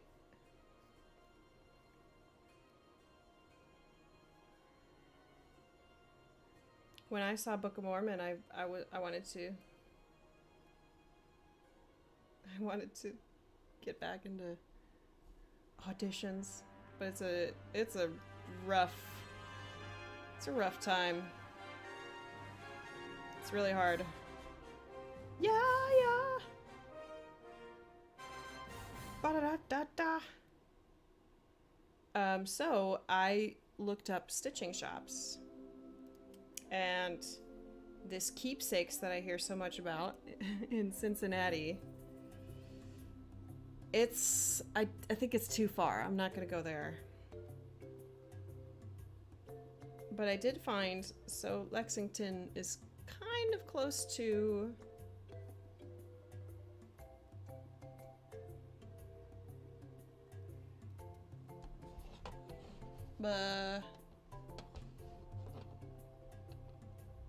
am I thinking of the right place?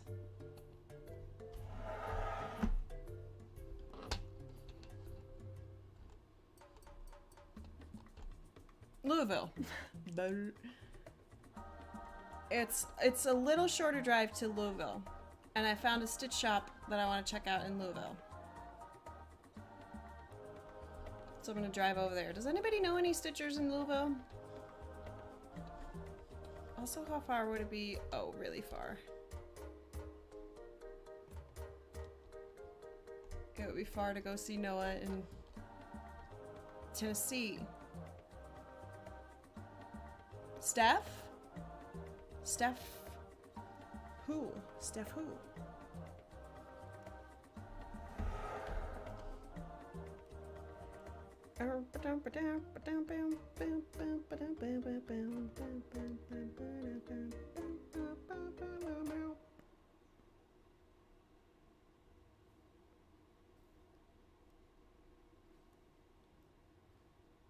Oh, Steph at Keepsakes. Yeah, it was 2 hours,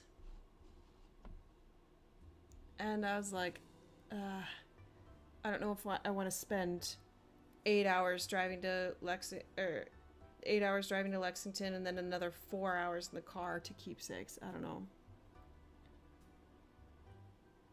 Oh. Oh, Pam and Steph. Oh my gosh.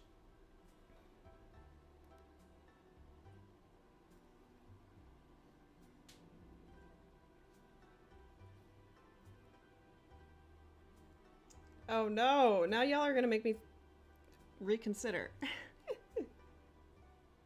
I'd be by myself because Dylan has trumpet stuff. And I don't think that he would want to drive 4 hours just to go to a stitching shop.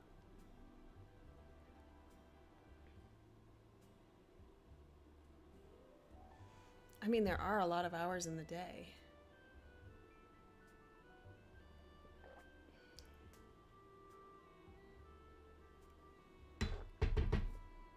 Another thing that I need to check on is if these shops are open on Monday, because my LNS is not open on Mondays. And that's the day that I would be able to go. Unless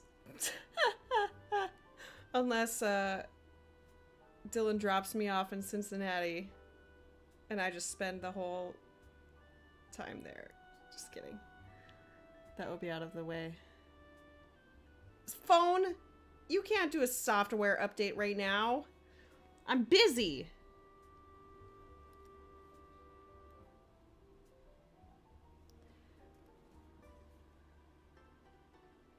Aw. Dang it. Now I'm reconsidering. I want to see the nice people. If you couldn't already tell, I've not watched Pam and Steph yet. There's so many people. And I really am allowing myself to not watch something if I'm not in the mood for it. And sometimes I'm not in the mood for FlossTube. I'm so sorry. Okay, I need to take off my sweater. This cat is hot, and I'm hot.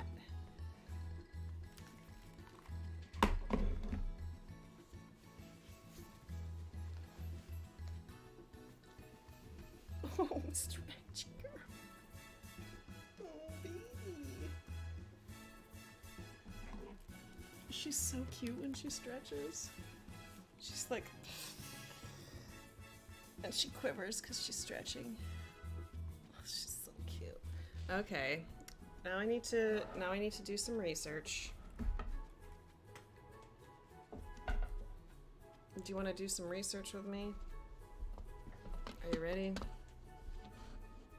Okay. This is good music for... Oh, no, I don't mean to do that. I'm sorry. Not goodbye. I'm not going. So we'll be in Lexington. And then here's Louisville, but Cincinnati is up there. And I think... This is it, right? I mean, of course it is. Keepsakes. Whoops. Directions. Hang on, we need some music. Oh!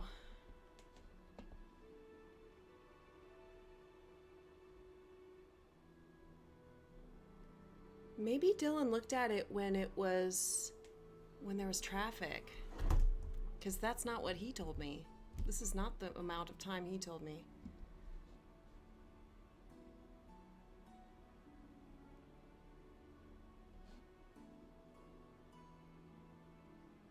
$99 miles. That's not that bad. I could take the train and it could take 10 hours.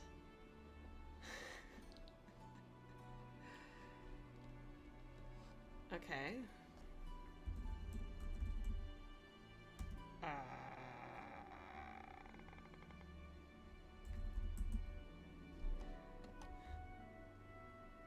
He was trying to convince me it was too far. They're open on Mondays. Oh. Girl.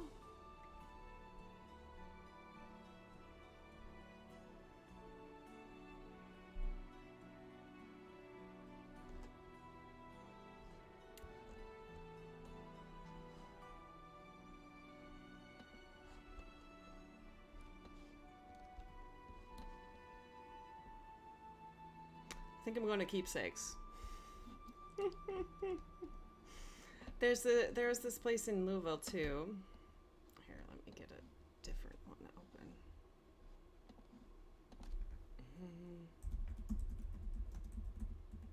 I don't remember what it was called, but I remember where it was. The Finishing Touch.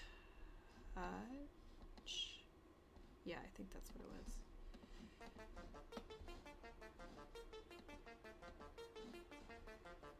Yeah, this place looks kind of nice. Are they open on Mondays? No, they're not. I just answered my question. We're going to Keepsakes. Oh! This place looks really good, though. It's kind of sad that I won't be able to go there. It's small, but it's nice. Look at all those classic color works. I don't know what else is in there. Oh my gosh. Oh. Go to Keepsakes. Okay, well, I know what I'm doing with the rest of my Saturday. Binging, we're going to Keepsakes. I'm binging Pam and Steph. So, I'm not gonna pack. I'm just going, not gonna do my laundry. Look at me, 2 hours into the stream, eating my breakfast.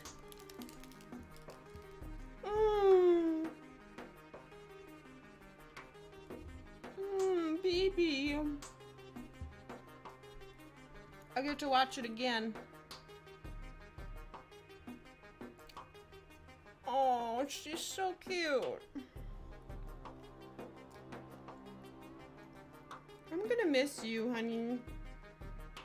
We have a cat sitter, but they only come once a day. Oh. Oh, look at, she got her little legs stretched out. Oh. Shut the front door. You're so cute. You're such a cute baby. Cute kitty. Susie is new to us as of September. So she's... No. Are you asking because I fawn over my cat so much? I mean, it's fair. I am very attached to my cat child. So Susie we adopted from the SPCA.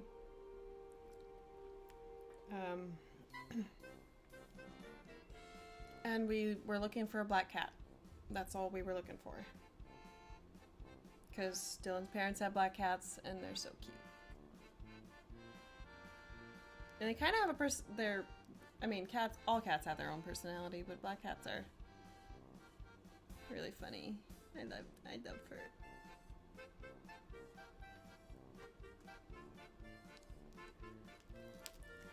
And Susie is 10.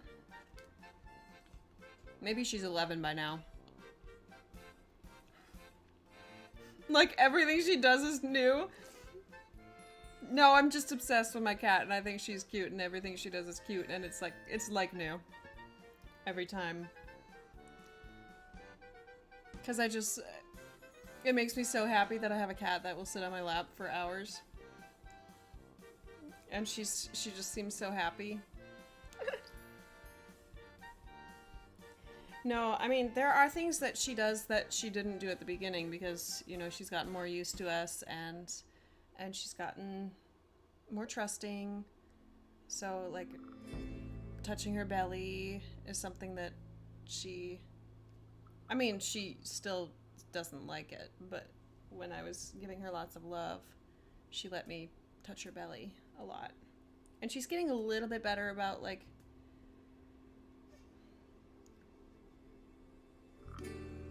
being picked up. And I don't like pick her up for sport because she usually squirms and hates it. But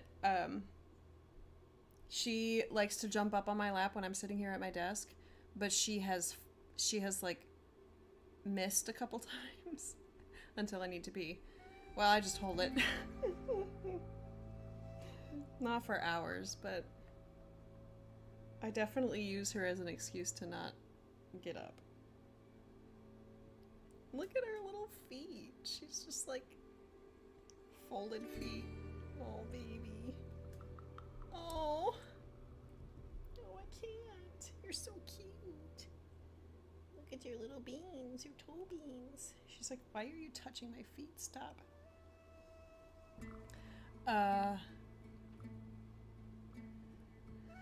What was I saying? Oh, being picked up. So, like, I usually set this blanket on top of my lap and then she jumps up. But sometimes she, like, second guesses herself and then she has slid off a couple times. Poor baby. So I think she has, like, a little bit of PTSD from that.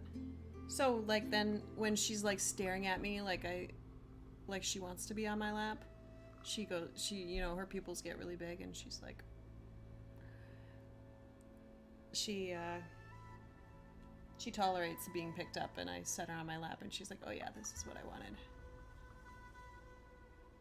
Oh, Lump! Oh, Maximus, the Catimus. And Betsy has a tuxedo and Jennifer has a tuxedo. Those are cute cats too. Susie's like 12 pounds. I don't think she's supposed to be that big though. She's fairly small. Fairly small cat, but she's shaped like a football. She has a big belly.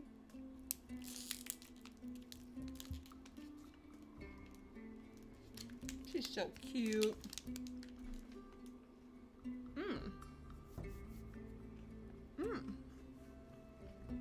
That stuff is good. I'm surprised I haven't finished this. Oh, Julia, do you want to see some Tudor silk? I guess I could switch.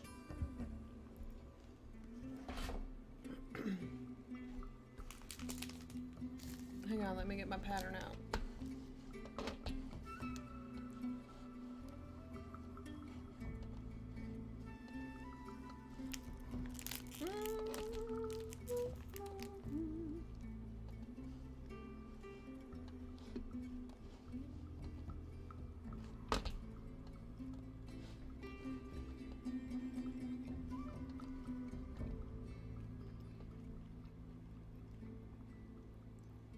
Oh.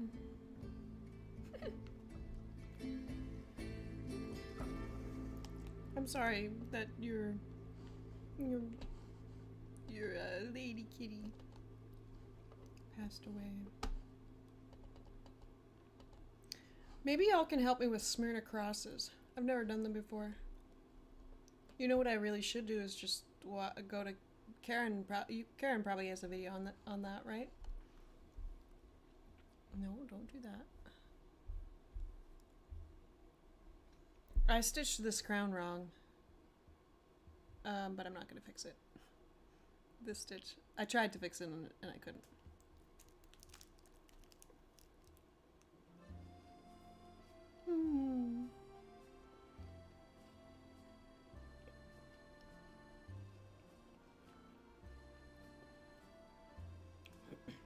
I feel like this is the perfect song for Susie.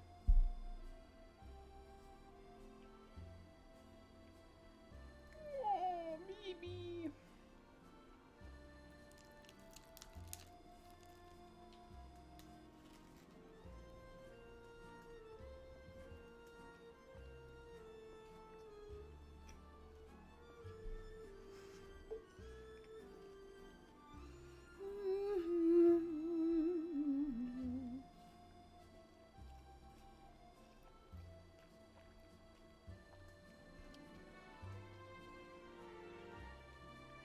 I don't have a Discord. I have an account, but I haven't set it up. But if you email it to me, I can just pop it up on my screen.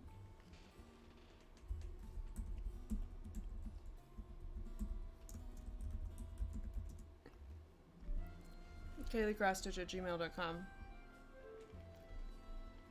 Wait, Julia, are you like, oh, you're in your 30s. That's right. That's what you said. I was like, you know, the YouTube crowd is not really familiar with Twitch, Discord, all that stuff. But the Twitch crowd is. And generally the Twitch crowd is younger. Dylan's home. How's your new phone? Dylan made the transition to iPhone. I'm in the cult now. Yeah. The cult members are excited, you know. Do you hear him? Bye, Vanessa. Thank you. You get two choices when it comes to phones. You can either join a cult or you can be with a bunch of weirdos. So, I left the weirdos and joined the cult. I'm in the weirdos category. Yep. Oh, true, Julia. Sam was really excited. She was like, your messages are blue now. Oh my gosh. Yeah, that sounds like a cult. Yeah. When you're like, it's like, if you know, you know, and if you don't, you're not part of the group. It's literally the only real reason is because I scan music for my iPad and use PDFs a lot, and this way if someone emails me PDF and my iPad isn't handy, I know that it'll sync to my iPad anyway without me doing anything. That's really the main reason for all of it. Oh, and also if I lose my iPad, I can track it with my phone and vice versa. Like, those are the two main features, but actually I pretty much like the Galaxy for all the other stuff. Like the refresh rate was better, as I remember, and like better multitasking. Mm-hmm. It's just because of how much I use my iPad. That's really the only reason. Yeah. But I guess, and FaceTime will be nice too. One of my sisters likes to use FaceTime, and I haven't been able to, so. Oh. Hopefully I can stay in touch with her a little better. Yeah. That way. We'll see. Okay, I don't think I'm brave enough to try smear crosses on the stream. Dylan, I have a bone to pick with you. I think you checked the distance to that Cincinnati stitching shop when rush hour was happening. Oh, okay. Because it says an hour and 34. That's still a long drive. Yeah, but I was thinking about going to Louisville, and it's the same, hour and 30. And now everybody here in my stream is telling me about the fabulous people who are at that shop. And I'm like, I want to see the fabulous people. So I think I'm going to go to Cincinnati. He's not listening because he's on his new phone. I'm communicating with my trumpet teacher, and he's like, he actually, Julia has COVID, so he's like, oh no, he's kind of stressed. So I'm making sure to get back to him fast and like get things. Yeah. Like that. I'm gonna go to Philly on Easter after my gig. Okay. For a lesson, because he was like, "Do you want to do an online lesson today?" And I was like, "I'd rather go to Philly if I can." So I'm gonna try to go to Philly. Yeah. Okay. Anyway. Oh no. Okay. I'm assuming that you're comfortable with this, Nutty, but y'all, Nutty and I are Stitch Wives. We're Stitch Wives, because, like, we're sharing stuff with each other. We're going to pair our husbands off with each other. He's still on his phone. There's a lot to take care of. Sorry. No, it's okay. I'm just talking about you like you're not here and being a bad person by just talking about you like you're not here. That's not good. I'll knock it off. Yeah, Nati and I are Stitch Wives. Oh, Susie! Oh, baby! Oh, no, she hates it. She's so mad. Poor baby. Poor mad baby. Oh, thank you. Let's go check out this cat. I'm excited.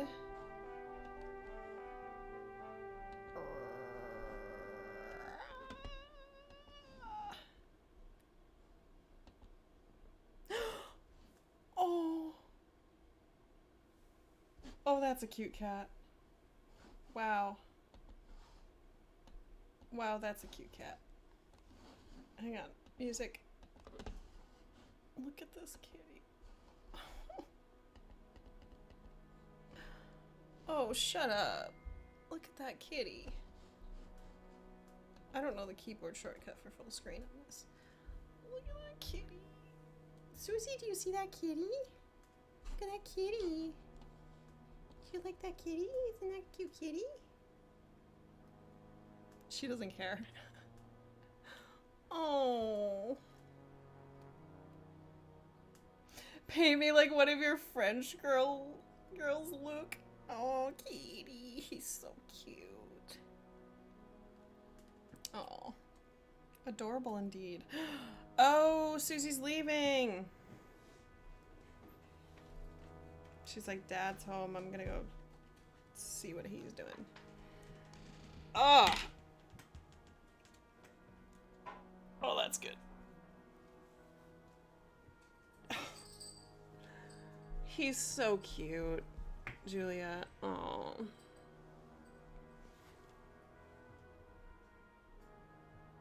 Susie does need a new BFF. Yeah. I mean, Susie's friends are Kip and May, Jennifer's cats. Dad's not looking at other cats.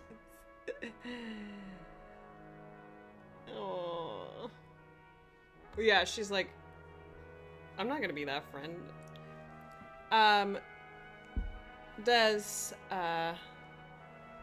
Shoot, you said this. Oh, Max. Does Max have an Instagram?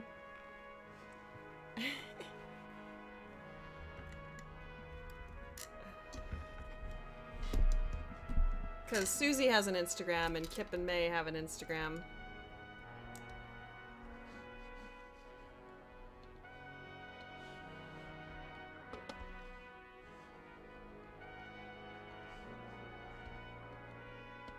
That's a cute cat. That's such a cute cat. Oh, I love cats. Yes, Dylan has been on the stream. I mean, Julia, that's her Instagram is susie.bb. Let me put it.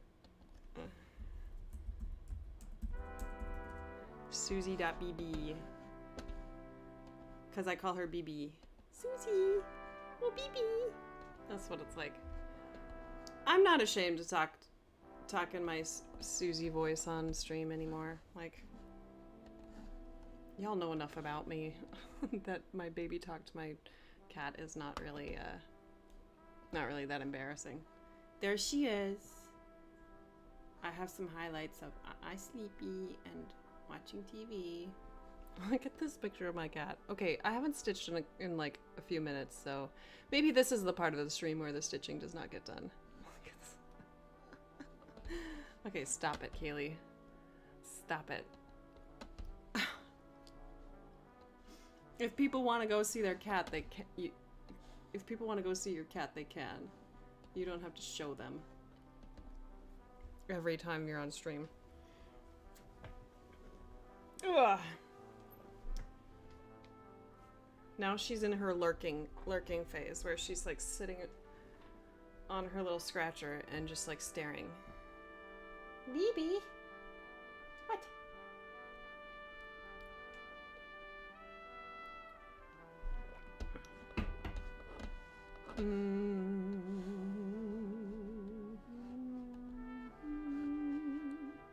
Okay, now I want to move things around because now I'm sitting up again.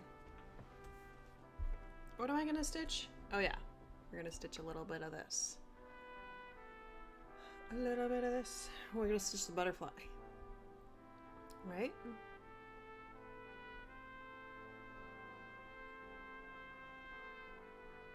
Yeah. It's one of the many things you guys like, aw. Aw. That's sweet.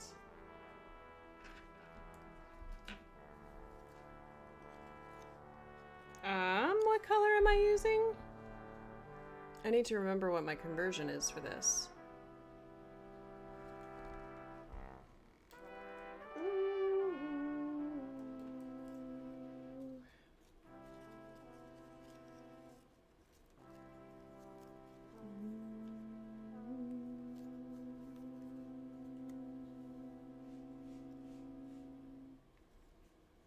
dissonance.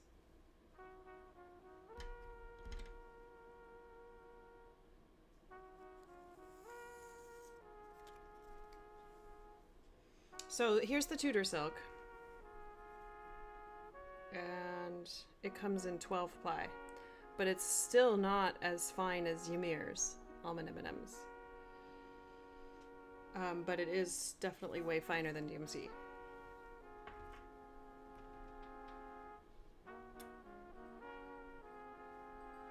And if you don't know this about me already, I stitch with pretty long strands, and I'm stubborn, stuck in my ways.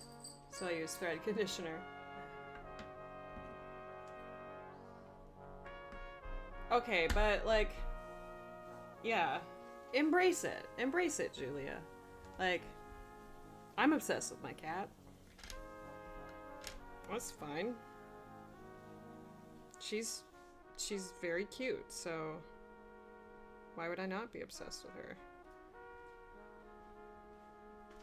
She's not mean. She's chill. She's very sweet. Like, what more could you ask for? Nothing. Tricks. Tricks? You want her to do tricks? Susie, roll over. Roll over, baby. Roll over. She's like, I don't do that on command. Only if you're playing with me. Okay, so this is a 40 count linen, which I usually am partial to even weave if I'm stitching over one. But my stitch wife Nati, she made me believe that it's possible. Or she helped me believe that it's possible.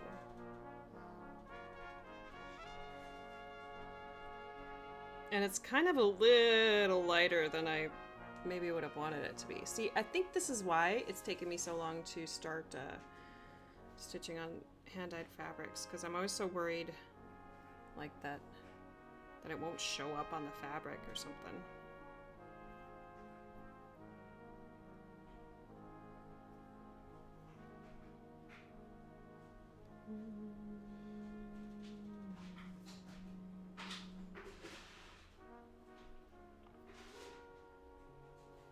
But the Tudor silk works really well.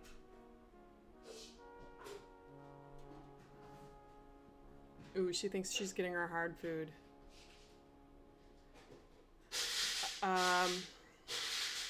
Okay. Firstly, managing slipping, I'm gonna say that I might not explain it very well, but go to Karen Needlebug, and she explains this stuff really well in her videos on like how to stitch on even weave and stuff. So I use I think it's called Continental Stitch. I don't really know. But what I do is on the back side, instead of traveling the smallest distance to make the next stitch, I make sure that I travel over more than one fabric thread. So, unless I'm completing it by the X's. So, I guess hang on, I think I have a piece of,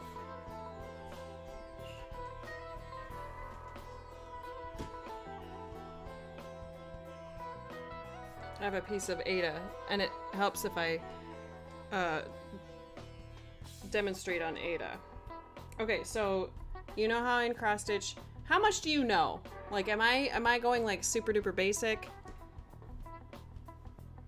I'll just be basic for a sec, and hopefully it'll make sense.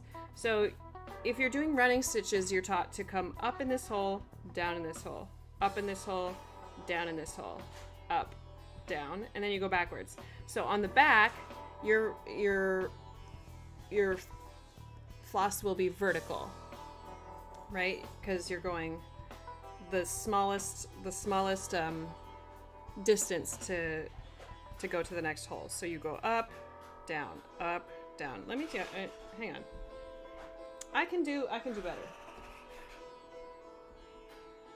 I can do better at explaining this. Oh, this is my... Let me see if I have a scrap here. Yes, I have some black scraps.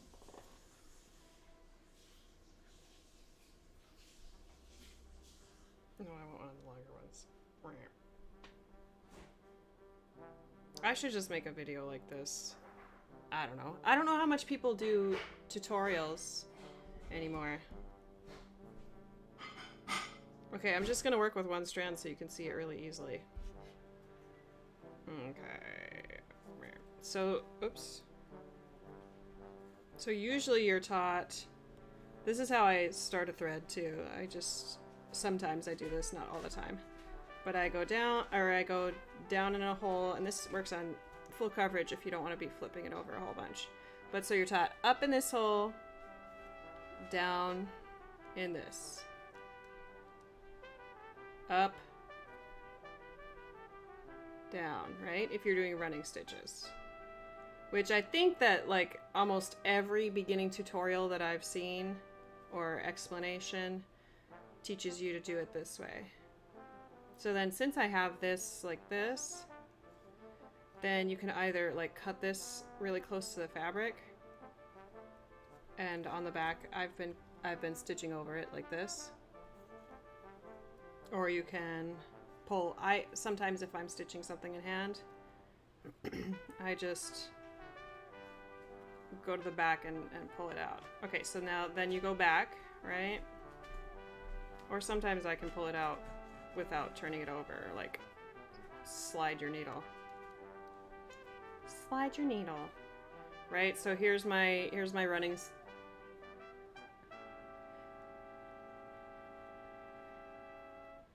I will post that link. Okay, so then on the back it looks like this, right? You have up and down threads.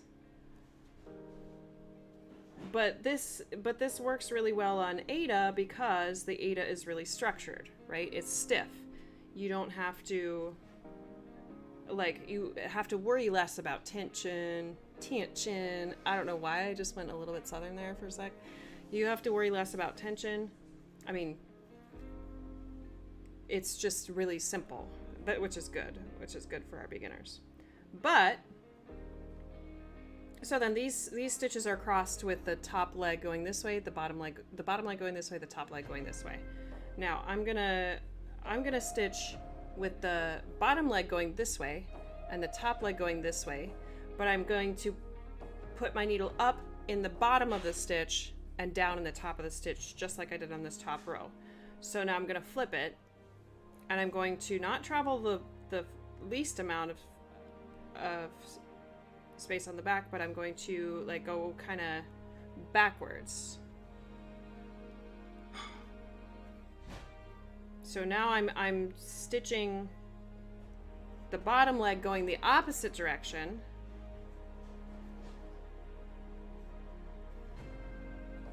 But the back is going to look completely different.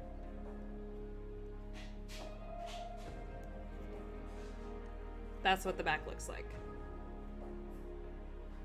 Okay. Or is that the end? Okay.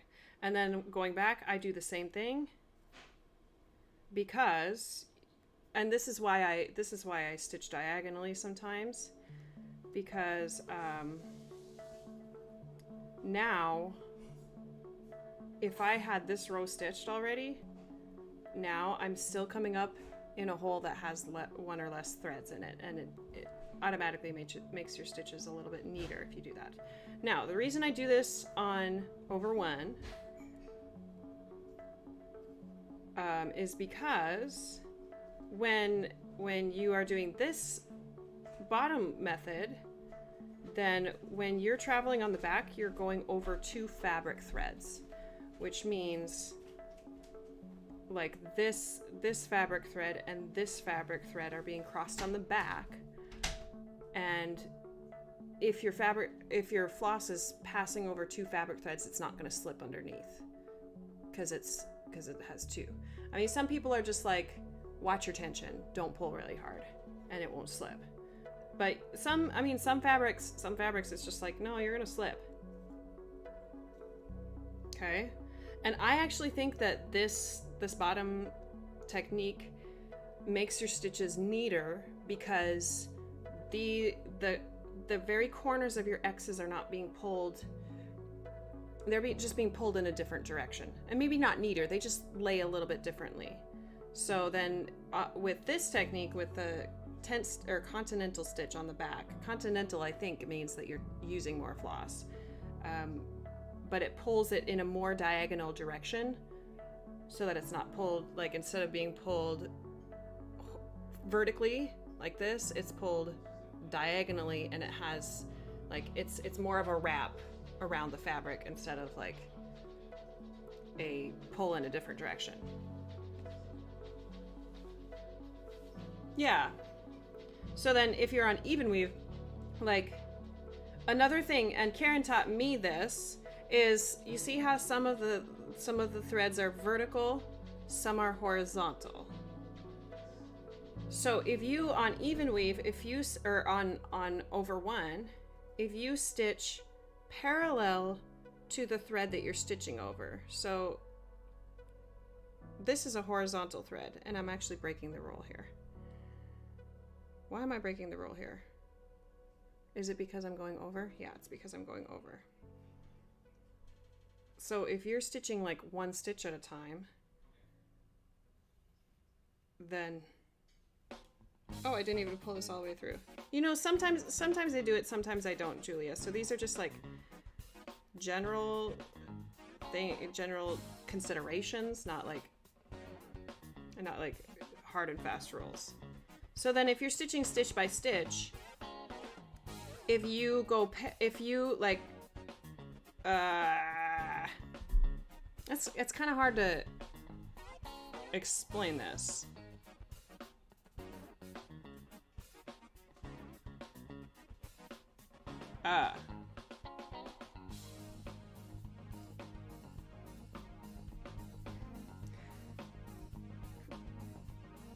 If you if you're stitching parallel to the fabric weave, so say I'm gonna stitch, okay, let me see if I can demonstrate this on the Ada. If you are stitching, like say this is the square where I'm gonna put my X, and you're like crossing this way, if you now on the back, if you go perpendicular to the horizontal of this weave, your stitch is more likely to slip because you are going perpendicular, you're going parallel to the vertical thread on the back, which that's where it slips. So this one is where my stitch is going, but this fabric thread is vertical, which means that it can slip underneath that vertical thread. Okay, I think I explained that. So then let me do another one over here. So here's another horizontal right here. So if I'm gonna stitch this 1X, maybe, then when I bring my floss back up, Karen taught me this, you want to go parallel to the fabric thread on the front, because now when I cross it on the back, oh, I stitched this in a very bad place. When I cross it on the back, it's crossing a thread that's going vertically on the back, and it's less likely to slip.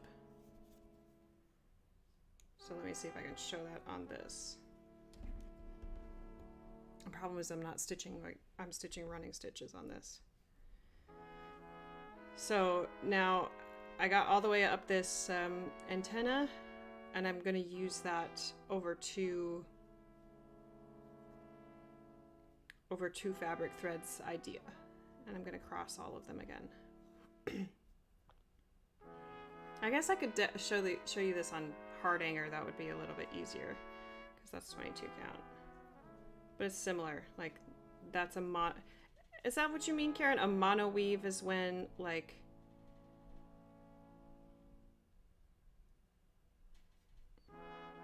when there's not,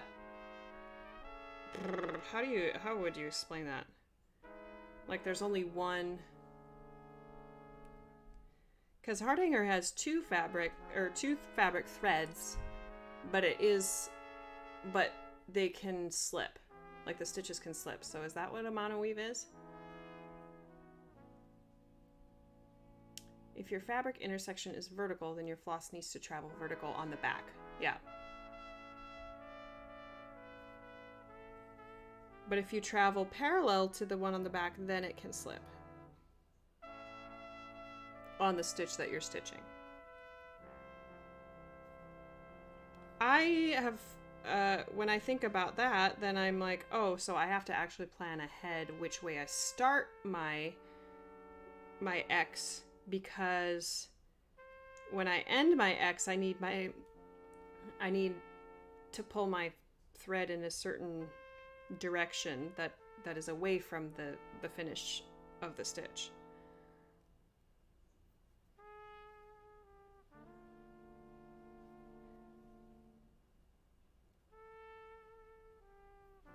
Which is more important on full coverage stuff, so that it's easier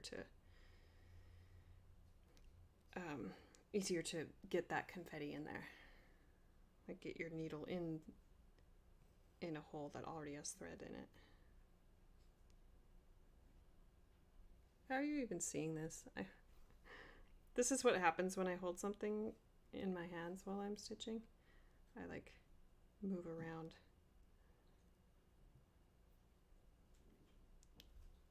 Hopefully that makes more sense. Oh, let me send the link that Karen sent me. And we need more music. Oh my goodness.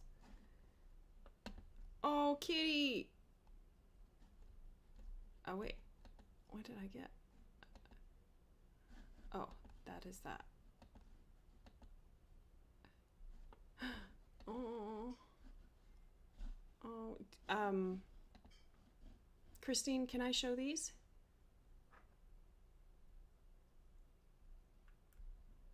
Can I show your Caesar?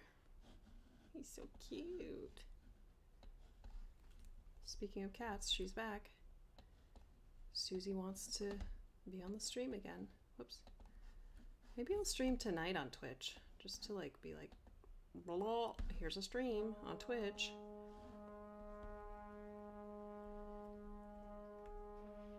There is one fabric thread that makes the intersection. Yeah, that's a good way to put it.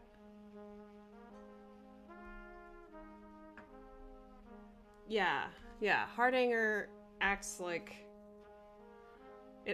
even weave, but it's more than one thread per weave. Well, that was fun. Look at how nice those X's look. Like, you can actually tell that it's cross stitch. Oh no, now I'm gonna want to do the black work. Alright, here you go, guys. Here's Caesar. Aww. Oh, he's so big. He's a biggie. Oh, Caesar. I almost called him Susie. Caesar. Kitty. You like how I'm talking to Caesar like he can hear me? Oh, kitty cats. I love cats. I love cats. He's so cute. Oh. Wait, did you send me a link, Karen? In my email? Or, oh, did you send it on my Instagram? If it's on my Instagram, it's harder for me to find during the stream because I don't have my... I don't know how to log into my stitching Instagram on my computer. On my desktop. Because my personal is logged in and my I don't know why. I can't get to my stitching Instagram from there. I wonder if it's like... I should just Google it. Not avoid the problem.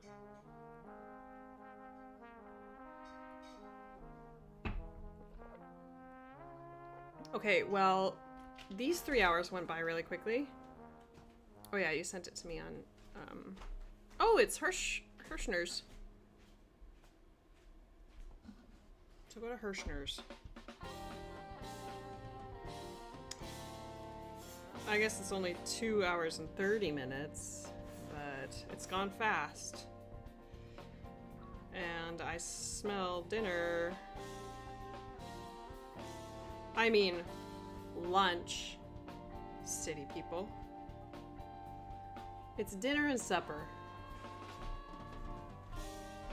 Whoops, my bad. I'm not showing you.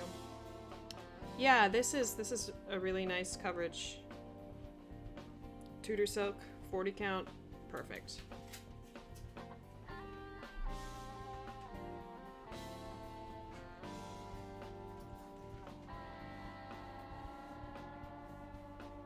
Now I kind of wish, oh, KayleeCrossstitch@gmail.com.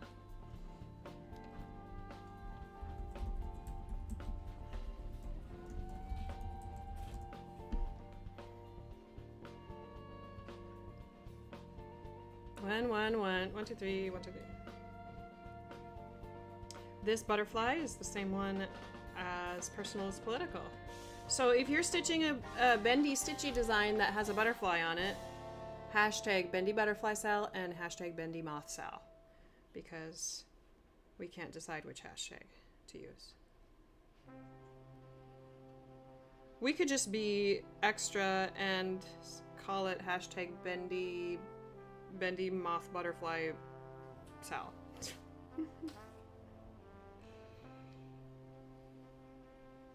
Have you started this? Actually, I know the answer because you would have sent it to me if you did. Maybe.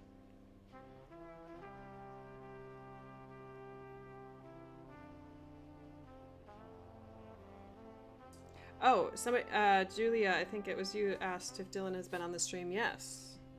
That's why he is called DJ Backstitch by Vanessa. When we were still living in California, we did a stream. It was when I was first starting streaming, about a year ago, and I tried to play music on my stream, and I got a copyright claim. And I was like, boo. So I was complaining about it to Dylan, and he was like, well, why don't you just, like, use this app and put it through, like, a pitch change or a tempo change, or, like, shift something about the song so that it's not recognizable by the YouTube copyright bots, checkers. So I was like, well, I can't do that during my stream. I want to stitch. And that's what the stream is. It's this cross stitch stream. And he was like, and I was like, do you want to be on? Do you want to be on the stream? And he was like, I guess. And so he was the DJ. And people requested songs. And it was a really fun stream. It's still up. But guess what? We did get a copyright claim. What was it? Penny Lane was slightly faster or slower? I think it was faster. Yeah, we did Penny Lane faster and it still got a copyright. But I think it's still up. Like, I think it just is unviewable in some countries. Boy, you'd have to go a long way back for that. Hang on, Karen. I got preoccupied stitching an antenna. Stitching an antenna? That's strange. Stitching an antenna. Stitching an antenna. Stitching an antenna. Stitching an antenna. Stitching an antenna. Where am I going? Here. Ah, here. Oh! See, you know, this is where my millennial is showing, because I'm like, oh, just try it. Just try it. But then there's so many people who have put together these great tutorials, these great manuals on how to do something. And then people like me are just like, I don't care. I'm just going to try it and mess it up. And then you can, I don't care. You can roll your eyes at me and be like, but we taught you how to do this. Yeah, I don't care. I'm just gonna try it. That's me. Although I will look up how to do Smirna crosses. Because I don't want to learn that incorrectly.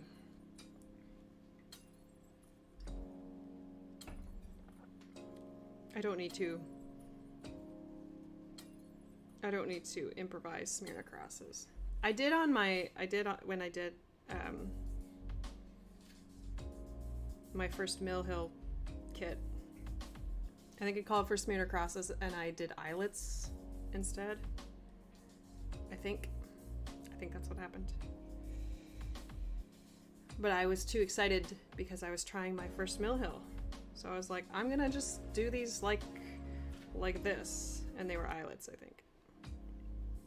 Also, speaking of eyelets, did you see Abby Bella Stitch's Filipino alphabet sampler? Oh. She was like, there's no Filipino alphabets in cross stitch, so I'm just gonna chart one. And she did one of the alphabets in eyelets.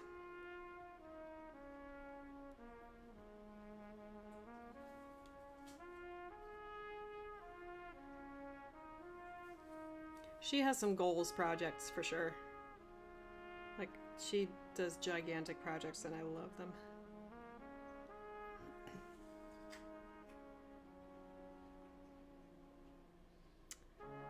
Suzuki. Are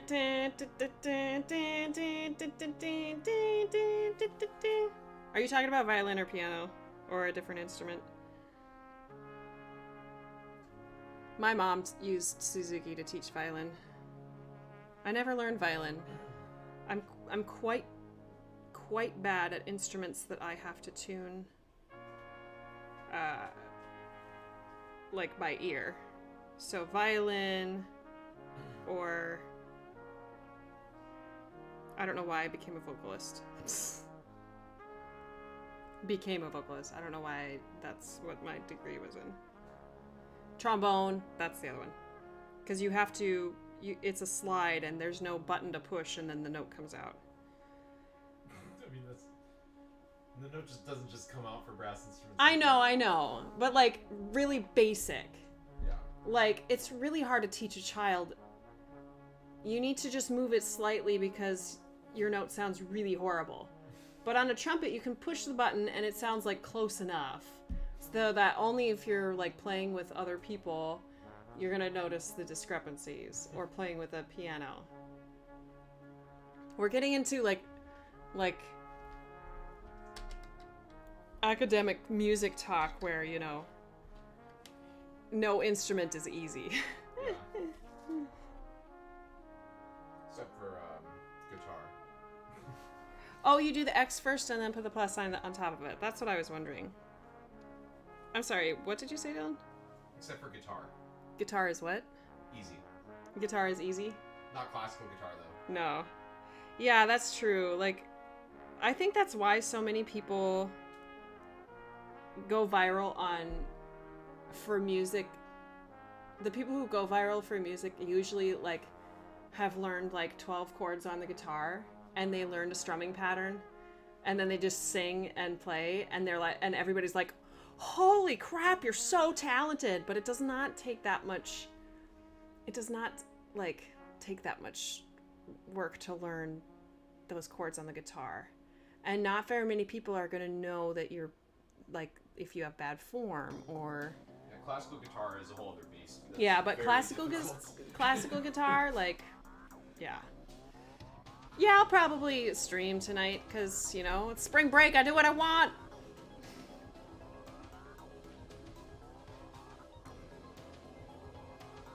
Oh, wow. Yeah. Julia, that's cool. Really? Rodrigo y Gabriela. Is that the couple that plays the same guitar? They play the guitar at the same time and they like are really cute because they're like hugging each other. I've seen one of those. We've talked about doing some collaborations, like he plays guitar and and we sing, or like just covers of music. Bye, not the yeah. See you later.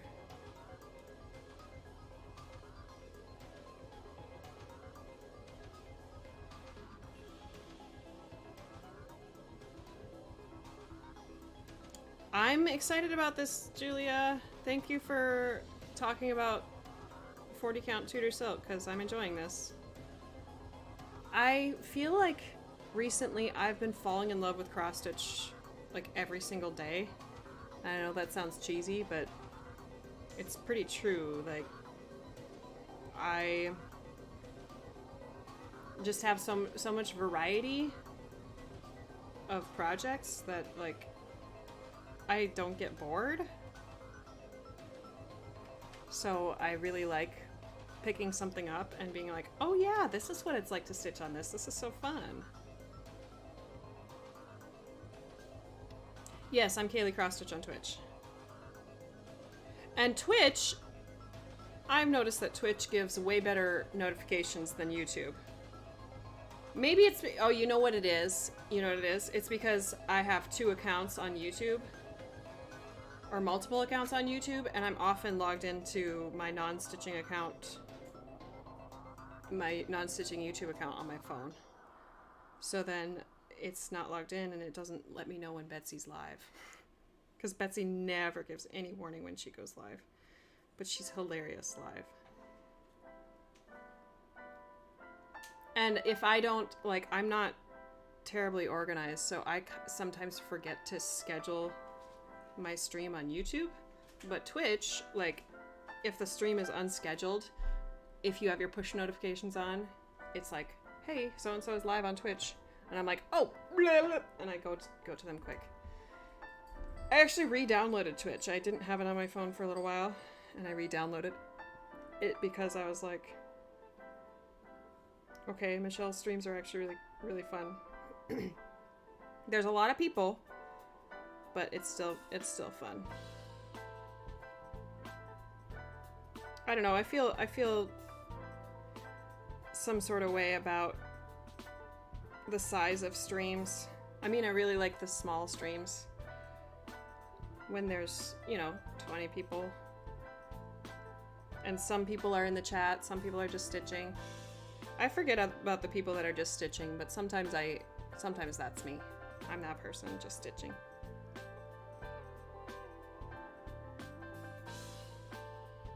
But somebody was commenting on Michelle's stream on Thursday. They were like, oh, you're really good at, or maybe it was Thursday.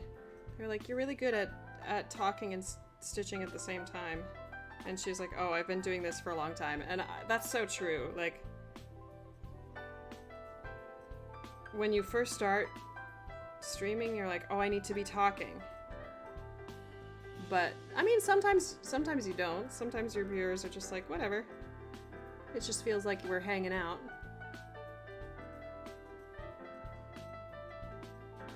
You know, the nice thing about streaming on Twitch is that I won't have to feel like... Maybe I'm making so many assumptions about what people do on Twitch, but you can just, it's not as... It's more common for people to just leave, go in and out on streams on Twitch, because there's just so many people live at once. My thought went in so many circles that I forgot what the original thought was.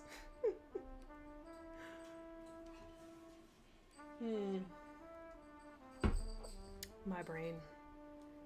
I had a moment yesterday.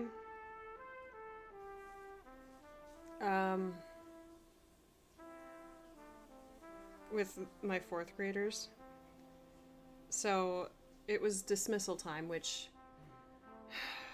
I need to leave more. I need to start dismissal sooner, because oftentimes we're doing an activity and I'm like, okay, we have to leave in 2 minutes, or we have to leave in 5 minutes. I have time for one more song, or, you know, one more round at this activity, when I really should just be getting ready to go and calming the kids down.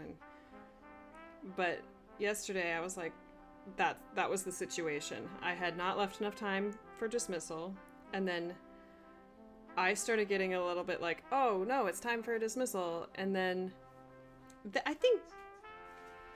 think the kids pick up on my body language a lot, or like it's like they mirror what my brain is doing. So my brain was like, oh, I need to get them lined up, I need to blah blah blah blah blah, and then they started talking and blah blah blah, and it got louder and louder, and then I caught myself, I didn't even realize I was doing it, but I had stepped into one of my students' personal space. Like I started standing right in front of her and like trying to get the attention of the class. And I looked at her and I was like, oh my goodness. And then I like completely stopped, and I said to the students, I was like, okay, so this is what my brain is doing, you guys. I got so focused on the fact that people were not listening that I needed to fix it, and then my brain did not recognize, it was so busy focused on that it did not recognize that I was just like in somebody's space.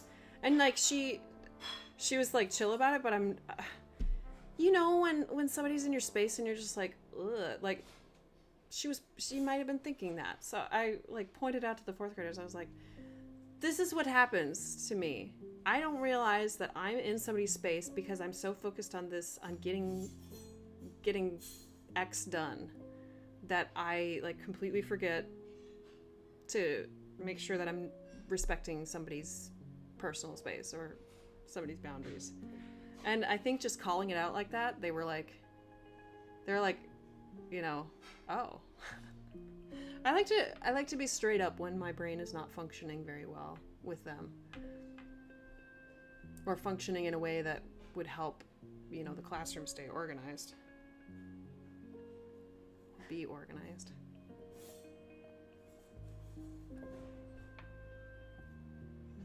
That's a what, a guard or a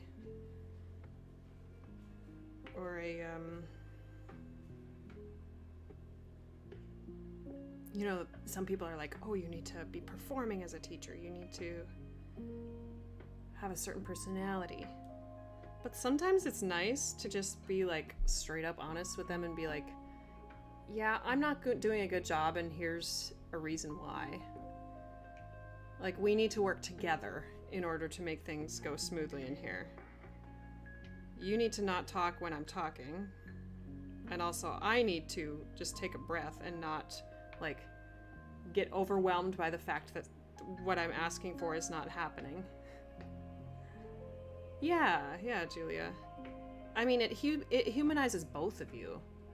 Like, sometimes I'm way more focused on, like, a task or like, having my students complete an activity that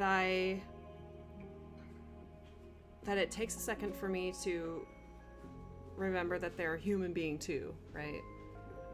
It's not just about completing this task. It's a balance though, right? I'm not gonna spend 45 minutes remembering that they're humans. Like, that's just, my brain it already works hard enough. It's already distractible enough. But yeah, I need to remember, like, to build that into maybe the opening ritual, just being like, asking a really short question, how's your day going? And I try to do that when I invite them in the classroom. When I give them sanitizer, I say hello and try to look them in the eyes.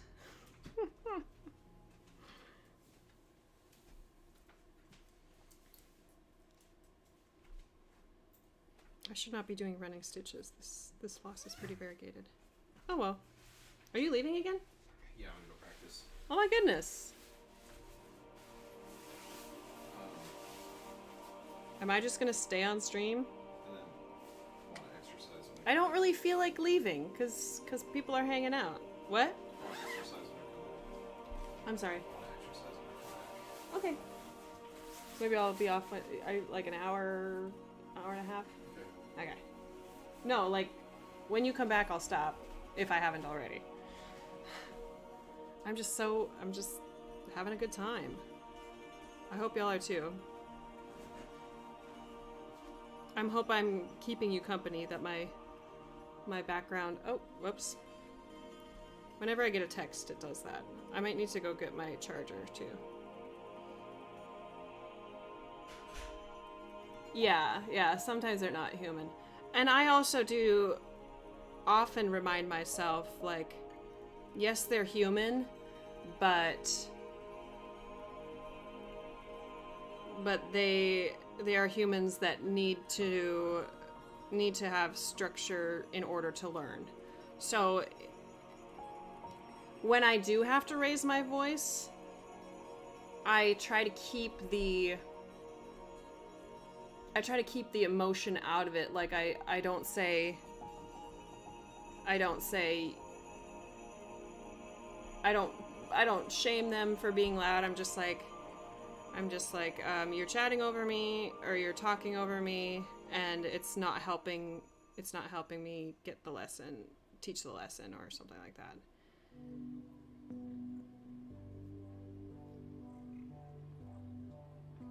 Does that make sense? Did that make sense? I don't know.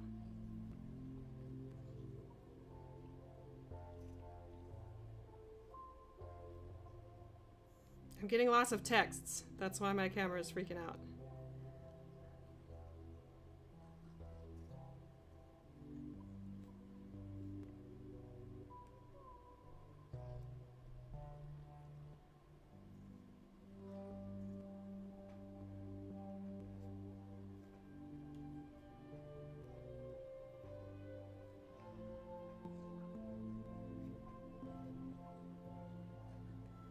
We have a moth. Moth starting. Okay, I'm gonna use the bathroom and go grab my phone charger, because I use my phone as my camera. And I'll be back for more tiny stitching.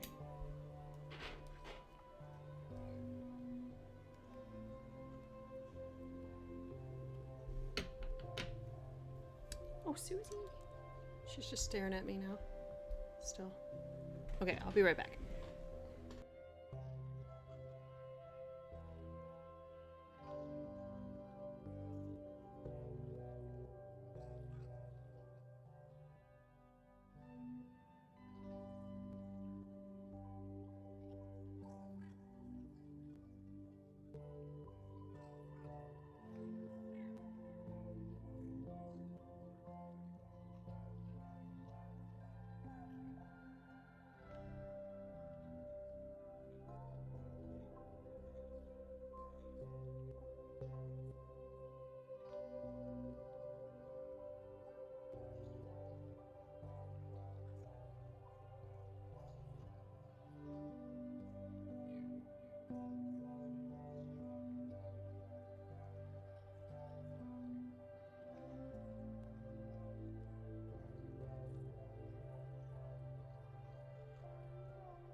What was I gonna say?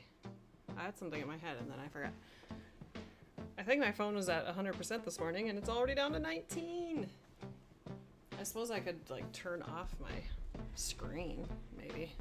I'm probably overheating it too by shining a light on it. Okay.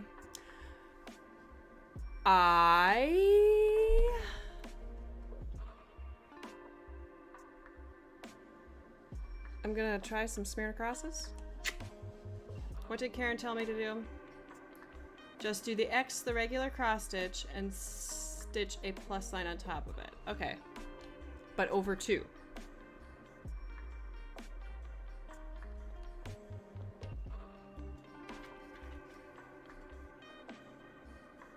I mean, this is so small, 40 count, so it's on 40 count, so nobody's gonna be able to tell anyway? Maybe?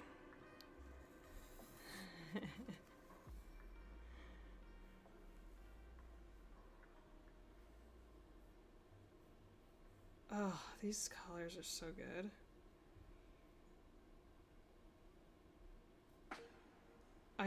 I used one more, I used a lighter gold on this too, but these are the colors. This is a grayscale pattern, but I added this red. And this, or it's not like a grayscale, but it's like, not like bright colors. Like this is supposed to be a darker brown, I think. This is supposed to be a lighter white.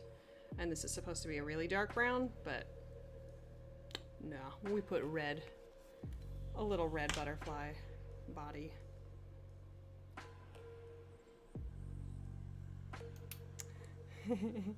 Thanks, Julia.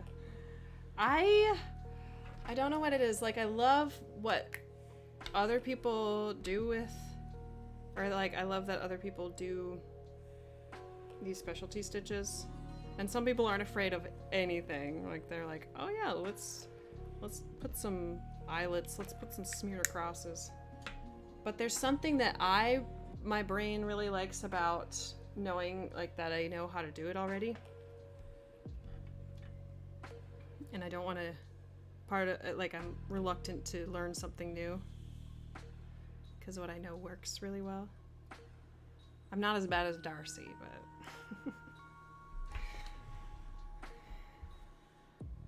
Okay, where are these? 1, 2, 3. And then this back stitch is the dark color. Okay.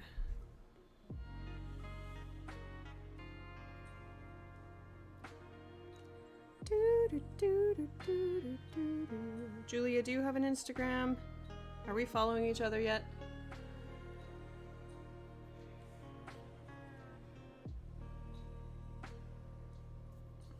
Okay, so Karen says we do the X.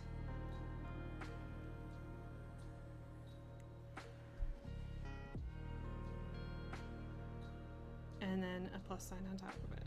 Okay.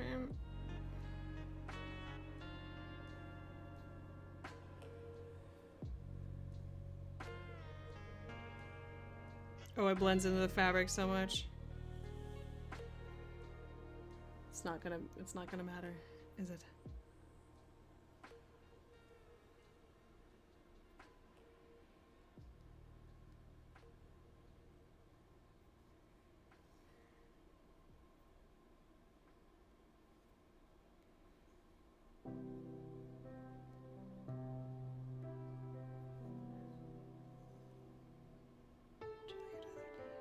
You have to write that down, make sure I get that.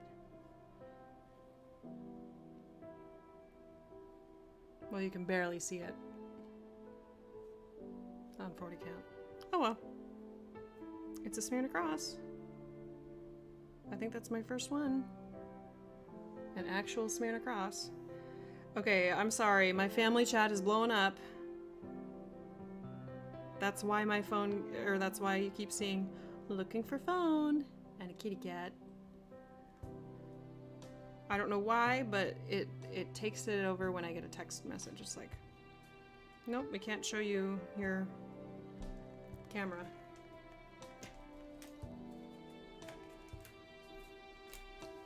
Ooh, I'm nearly out of stamps, and I got the Lunar New Year ones, and they're like, they've got some shiny stuff on them. They're really cute too. Look, and then bonus stickers. I think this is still stickers. I hope it's still stickers.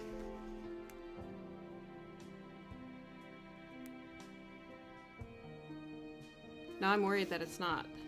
Hang on, I'll check that in a second. I need to write this down first. Kaylee, not too many things at once. This is what happens. I did it! Oh yeah, start a cross stitch one. Like, by the end of it, you won't go on your personal anymore.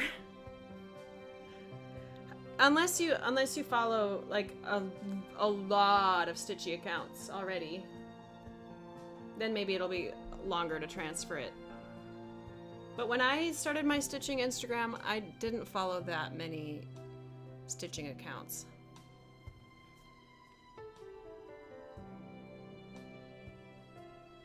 It's actually really easy to add an account on Instagram. Especially mobile.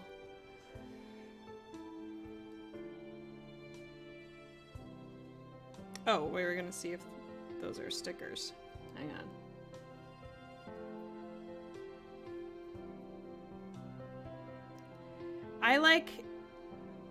What I like about Instagram is it's a really quick way to communicate with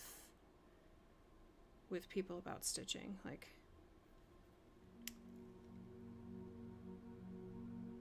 there you go. Maybe I already followed you. I have this sort of like the template that I follow when it comes to my stitching Instagram is if somebody follows me, I click on them, and if they have like some cross stitch, I follow them back. But sometimes I don't. Like if they don't have stitching stuff, then I don't. But if you don't post very much, but then you're still like, you still want to hang out with me, then I'll go follow you. Yes! Right? You know, that's where I got to. I was like, I'm stitching a lot and I want to post it, but I don't want to like be really annoying on my regular account. And then I saw like how many people have a stitching account, and I was like, oh, okay, this is fun.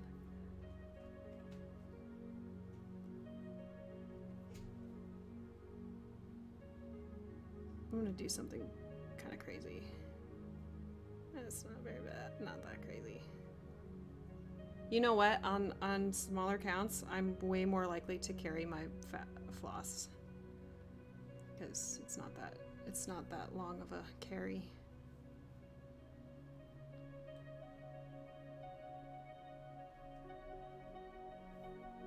Carry my threads, I guess.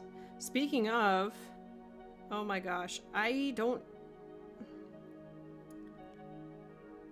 first of all, I'm not really used to having people show a sampler that they have reproduced on their floss tubes. I'm not really used to, like, the people that I follow don't, I mean, unless you're talking about Modern Folk Embroidery, because he does that all the time. And some of those samplers that he shows, I'm like, ooh, that's so beautiful. But then I saw Kansas City Girl in a Colorado World, and that sampler is so cool, the one that she just got and reproduced, and she stitched it twice. Like, ugh. You got me.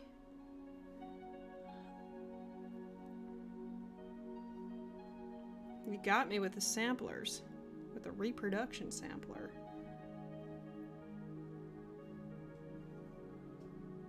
My baby, Susie, you wanna come up? You wanna come up? She does wanna come up. My baby. I don't know if you're gonna make it. Come on.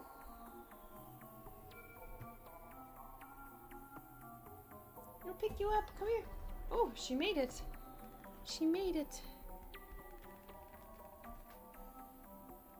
Oh, this is my favorite thing when she comes up on me and then she like snuggles up.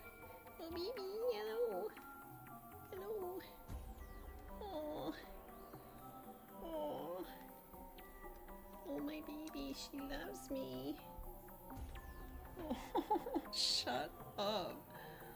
Look at how cute this cat is. Oh. Oh, baby. Here's the magic trick. She likes being touched on her head. And then watch when I move down to her butt, which she doesn't like being touched there as much. Automatic tail swooshing. See, I can sometimes read your body language, but I don't always respect it. I don't always follow it. Oh, my baby.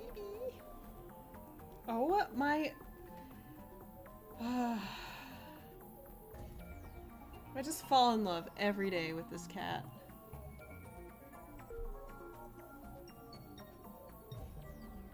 Oh, Susie.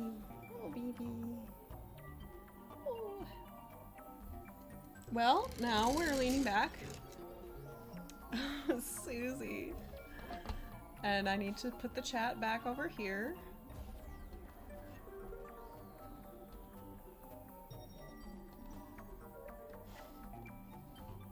There we go. Oh, baby.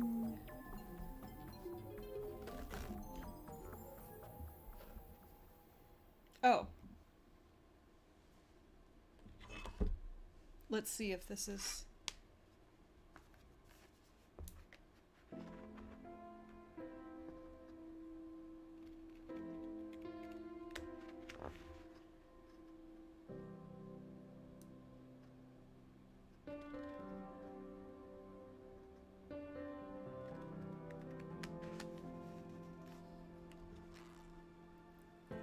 Yay! It is stickers. So bonus stickers of these. It's the year of the tiger.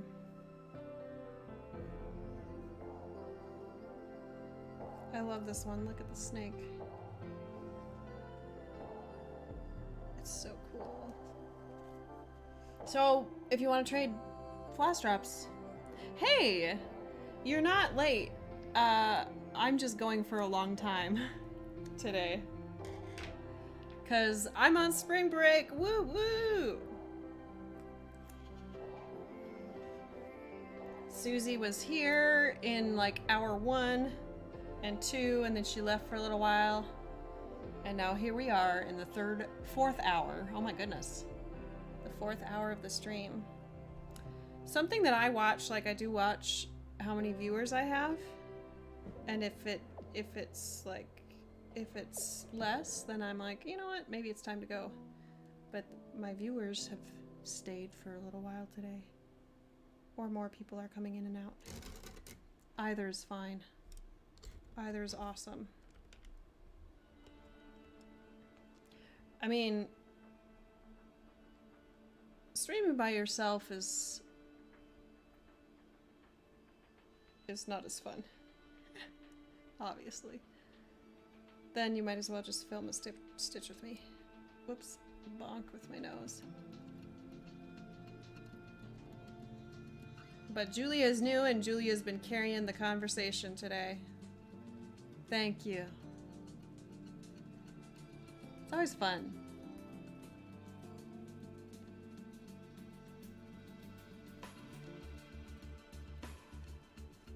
Maybe not like carrying the conversation, but contributing a lot to the conversation. I'm gonna have to move my camera because I keep bonking it with my nose when I look at my pattern.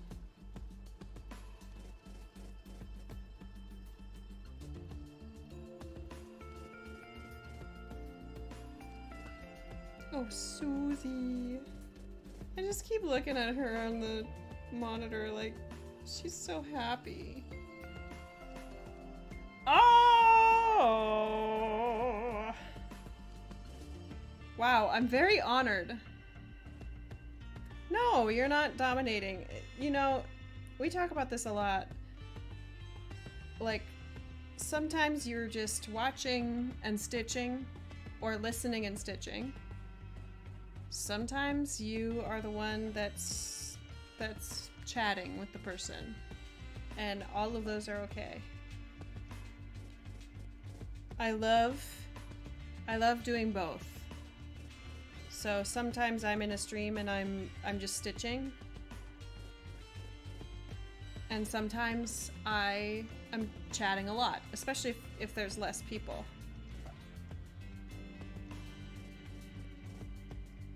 So when Jennifer is live, I'm barely stitching at all. I'm just chatting.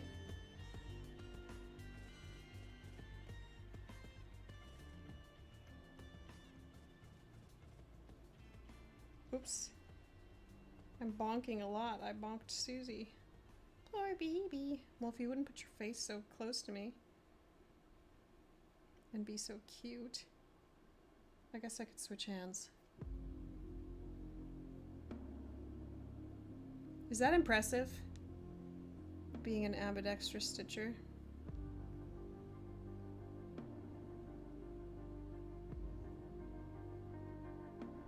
I'm such a good stitcher. Look, I can use both hands.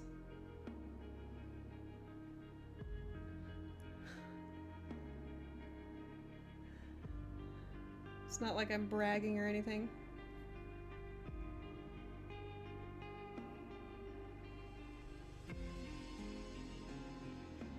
One, two, three.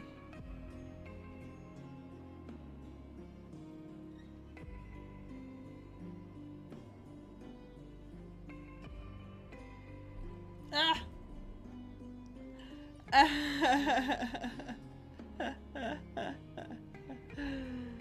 There you go. Yeah, see? You can...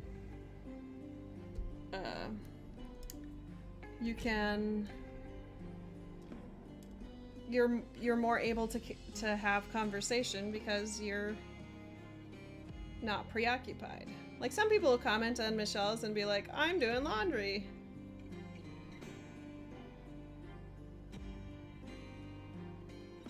Was it a good night?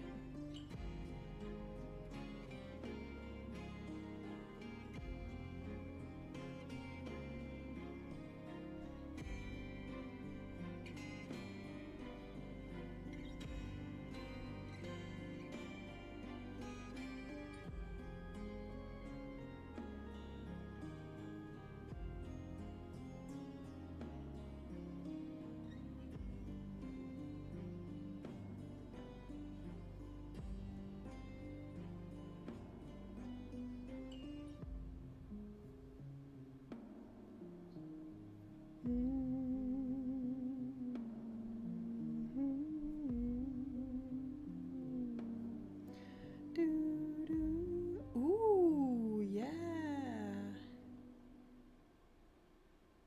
That's true, as long as I don't poke her in the eye.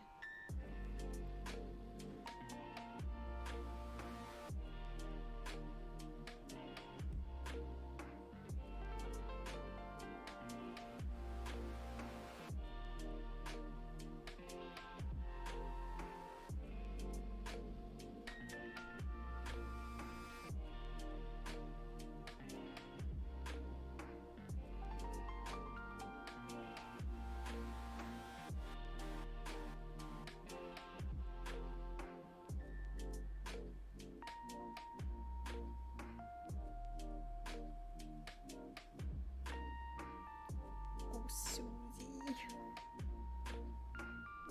She's so sleepy. Oh. Yay. Oh, wait. Have you posted a picture of that? If you've posted a picture of it, I've probably either liked the picture or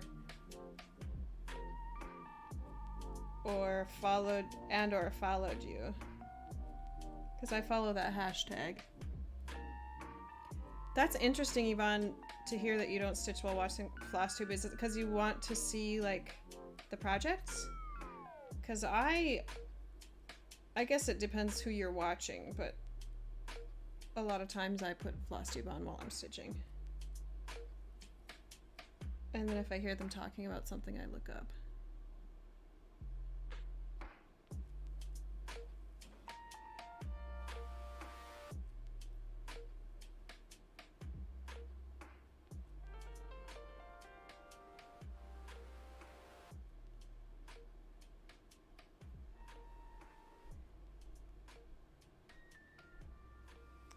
I've been working on this for too many days. No, that's not how to put it. This has been a whip for too many days. I should have finished this by now. Correction. It's uncommon for me to have a small whip like this for so many days.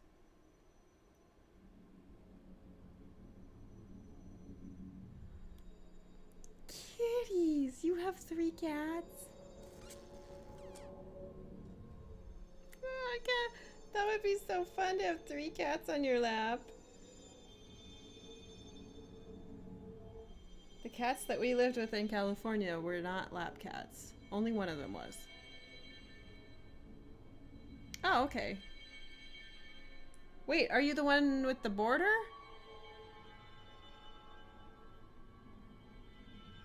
Or is that somebody else? Because she showed that on the Discord on Thursday. Were you there on Thursday?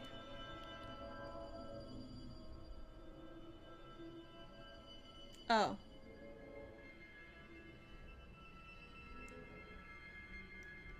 You must be... Yvonne, you must be from a different generation than me. I would watch somebody do it and then try it and not write it down. And then I'd be like, why isn't this working? What did they do? And I would just go back to the video. I feel like a lot of times it maybe takes me longer to learn something because I'm not very methodical about the learning process. My learning process is, oh, that's how you do it? Let me try it. Instead of like actually thinking it through. Oh.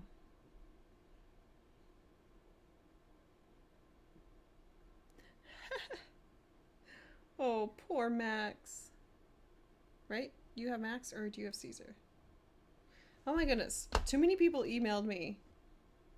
Meaning 3 people emailed me. Yeah, you have Max. Christine. Oh, Christy. Christine has Caesar.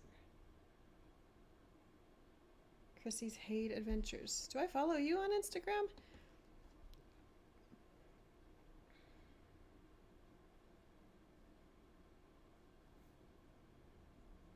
That's the kind of confusing part about having so many platforms. Like, I was thinking about that this morning. I follow some people on 4 platforms. 1 person on 4. Michelle has YouTube, Twitch, Instagram, Discord. 4 things. Is this right? Yeah.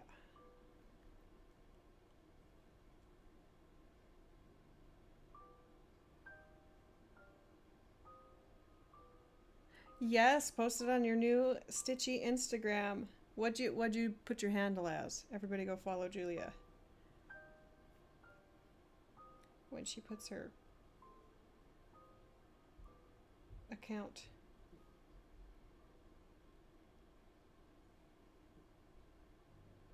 So I probably won't follow your personal one then, if that's okay with you. And you can unfollow me so that you don't see. I don't know if you're like this, but I like having my stitching Instagram completely separate from my personal, so I don't see any stitchy content when I go to my personal. And same with my YouTube. I try to only watch floss tube on my stitching floss tube YouTube. But I started watching other things on my stitching YouTube, so I need to tell the algorithm I don't want to see more of that stuff. I watch one video that's not cross-stitch related, and it suggests so many other videos like that. It's like, oh, it looks like you're interested in watching stories of teachers who are quitting this year. Here's 12 other channels that are talking about that.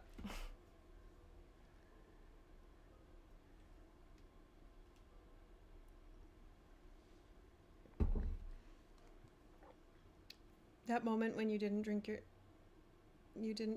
like finish your coffee before 1:30 and you still have coffee left and it's still pretty warm because it's in a thermos cup. Yes.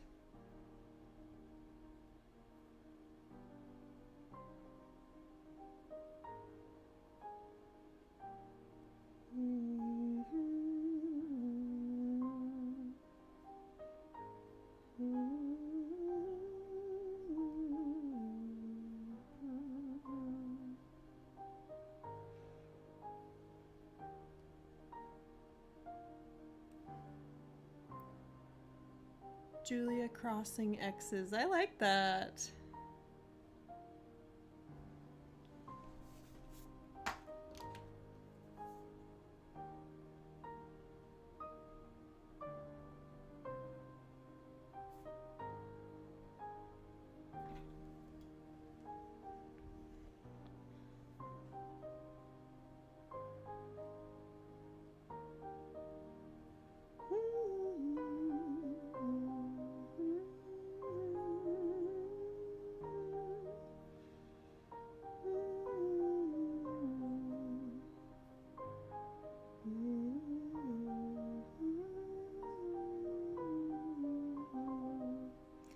I'm gonna have to go back and look at my lesson plans from our first day in music and kind of write my lesson plans a little bit like that. It's a nice thing about spring break. It's kind of like a reset where you can go back to the beginning where you set your expectations and you're like, oh yep, we're gonna revisit these and keep following them. Oh, okay, so I will be then I should follow your personal.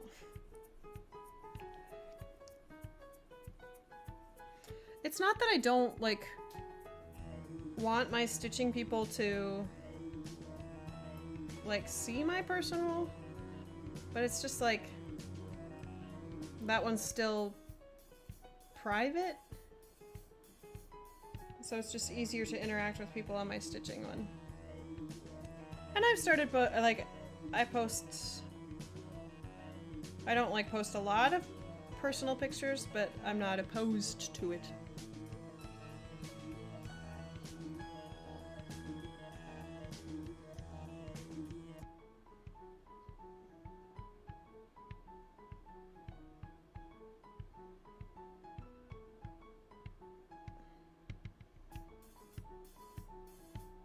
Three more Smyrna crosses here. Okay, I might... no, I might keep going. I should eat some lunch. I'm liking this song. Friday Fugue? I don't know if this is actually a fugue.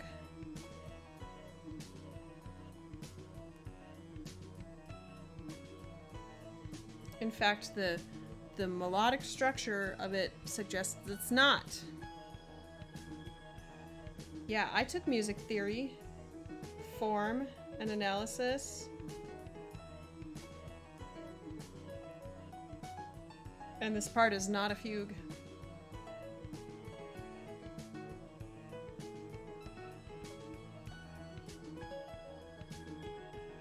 Dylan took a fugue class.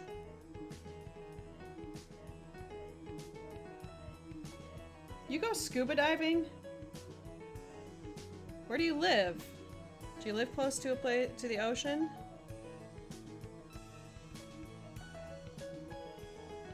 That's cool.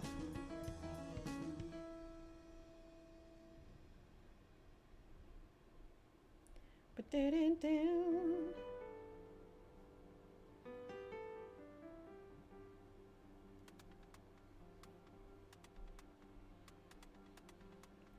think smeared crosses kind of scare me because, like, I'm afraid they're not gonna look even.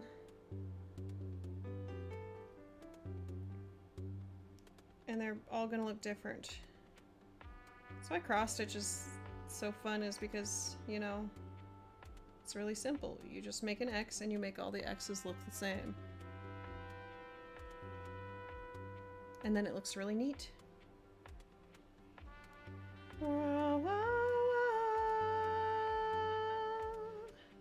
I guess smear crosses would be that way too. You have to do them all the same though. There's more ways to mess up the smear cross. Oh, you told me that. You told me you live in Seattle. I visited Seattle in May last year.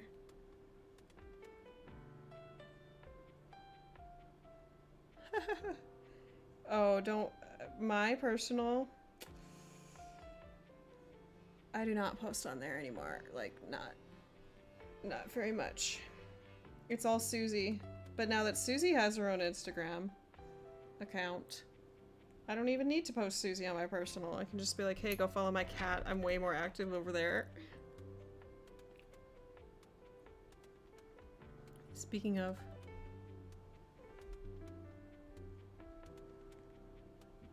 Sleepy girl. Oh, sleepy baby. Let me move myself. Susie. Look at how cute. She's so sleepy.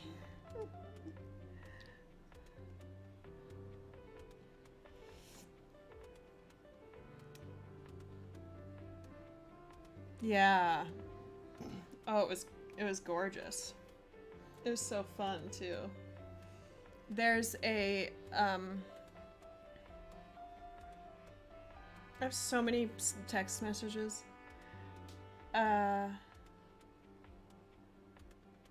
For work or fun or trumpets. That's funny. I'm glad that you already know, like, why, the reasons that I travel. Wasn't there for work, I was there for fun. I have a friend from elementary and high school who lives in Seattle. So we're from this really small town in center North Dakota. And yeah, she's been living in Seattle for a few years. So we were like, we want to see Seattle. So let's go. Is that it for that color? I think that's it. Yep, we got all the smeared crosses for that color. Okay, what do we want to do? Maybe we should finish out this color, because we can.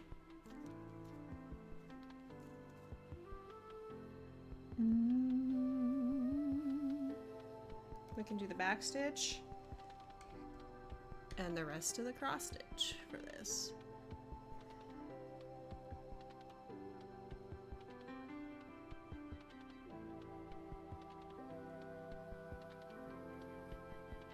I think there's one of these strands, oh there it is, that I've been pulling from.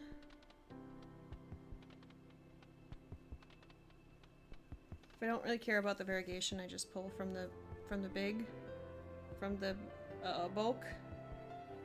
But if I care about the variegation, then I will pull like one of these strands off and put it on my working spot. On my floss strap. Floss straps. Floss straps. You know what I thought about for a stream is, like, I don't think I could do it for that long, but streaming, like, transferring some of my DMC to floss straps.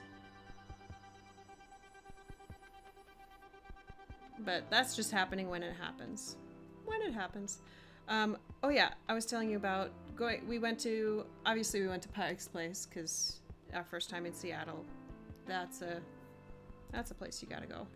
And my friend lives, like, within walking distance of it.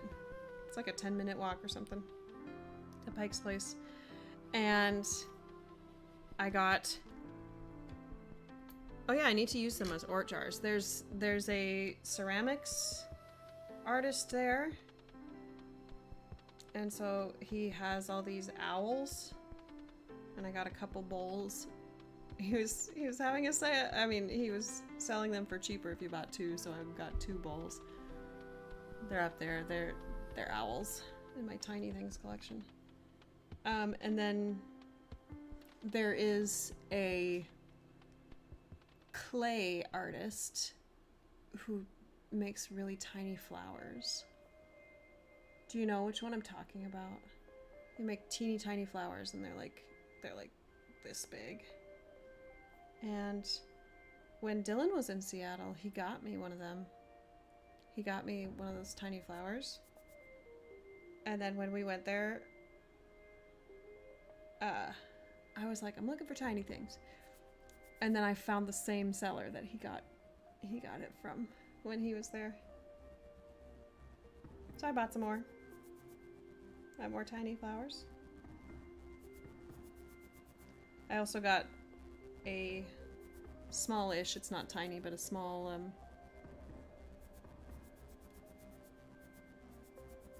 I have a cat on my lap. If she gets up, I'll show you, but I'm not moving. Where am I doing this? Okay, here we've got some backstitch. I don't know. I don't normally like backstitch very much.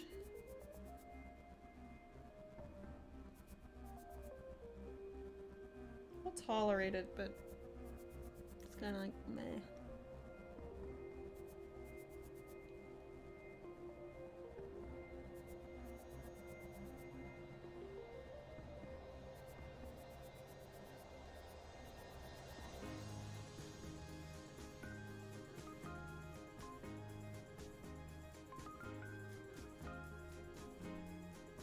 Oh, these are pretty.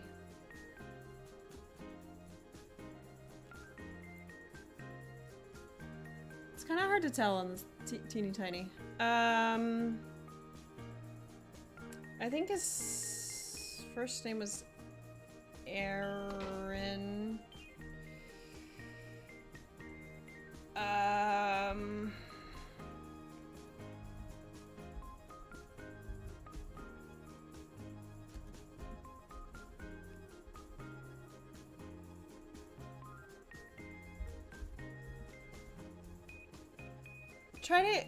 Are you able to see my follower or who I'm following on Instagram?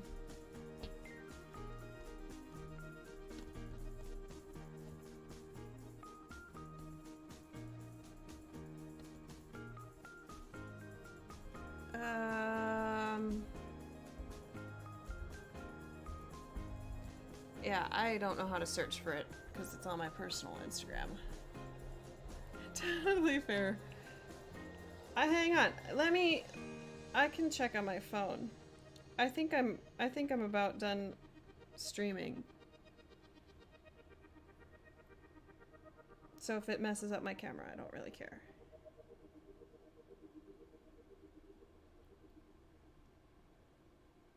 Let me check on my phone.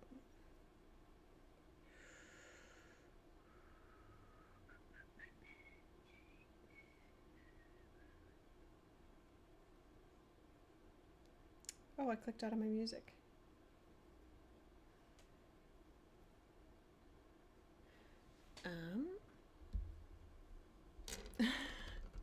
We'll just look, search Aaron. I think that's what his name was. Okay, forgive me. Hopefully I'll hold this like right in Susie's face so you can see.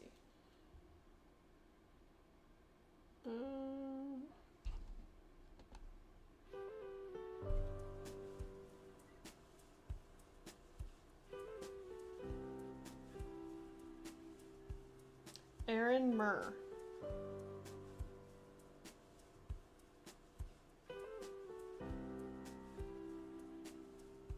It's not like traditional pottery.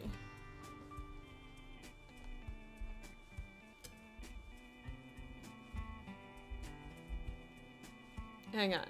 I got you.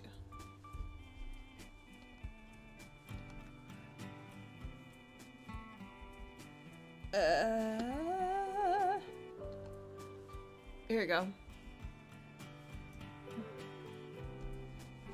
Oh, I can just show you.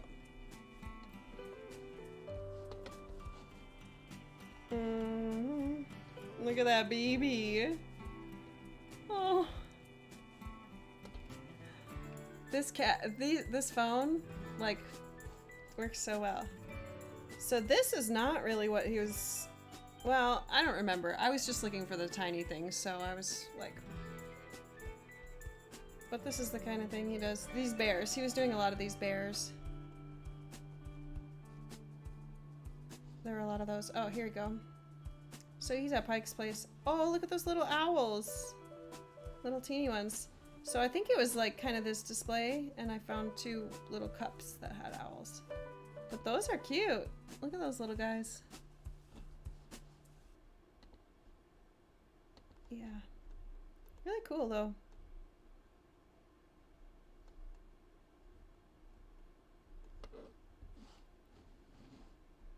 Alright, so maybe...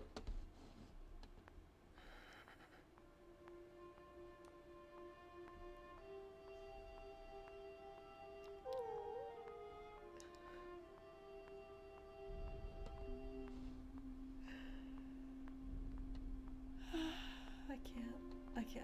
This cat. She's just so cute. I can't. Look at how cute she is. Oh. Susie.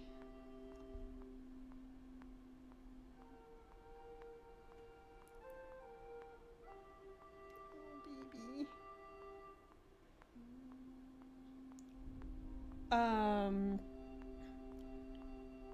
Julia, if I remember, I'll send you a picture of the stuff from there. Oh, Susie.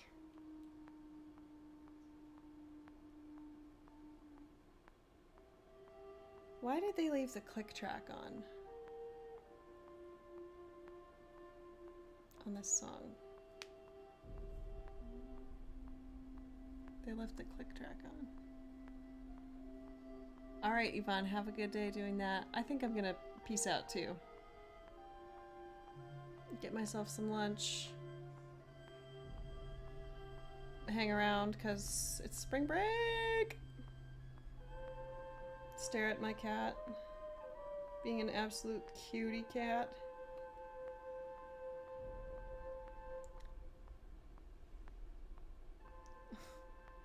Shut the front door. This cat, like... Yeah. Alright, I'll see you when I see you. Maybe tonight on Twitch. I don't know. We'll see. Probably. I don't know. I'm on spring break! If you follow me and you turn on notifications, then you'll see me. But this is my cat, Susie.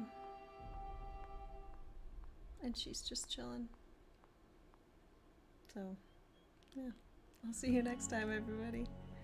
Thanks for hanging out for a long stream. And yeah, see you next time, whenever I see you. That's it. Say bye, Susie. Oh, baby, say goodbye. She's like, no, I'm sleeping. Bye.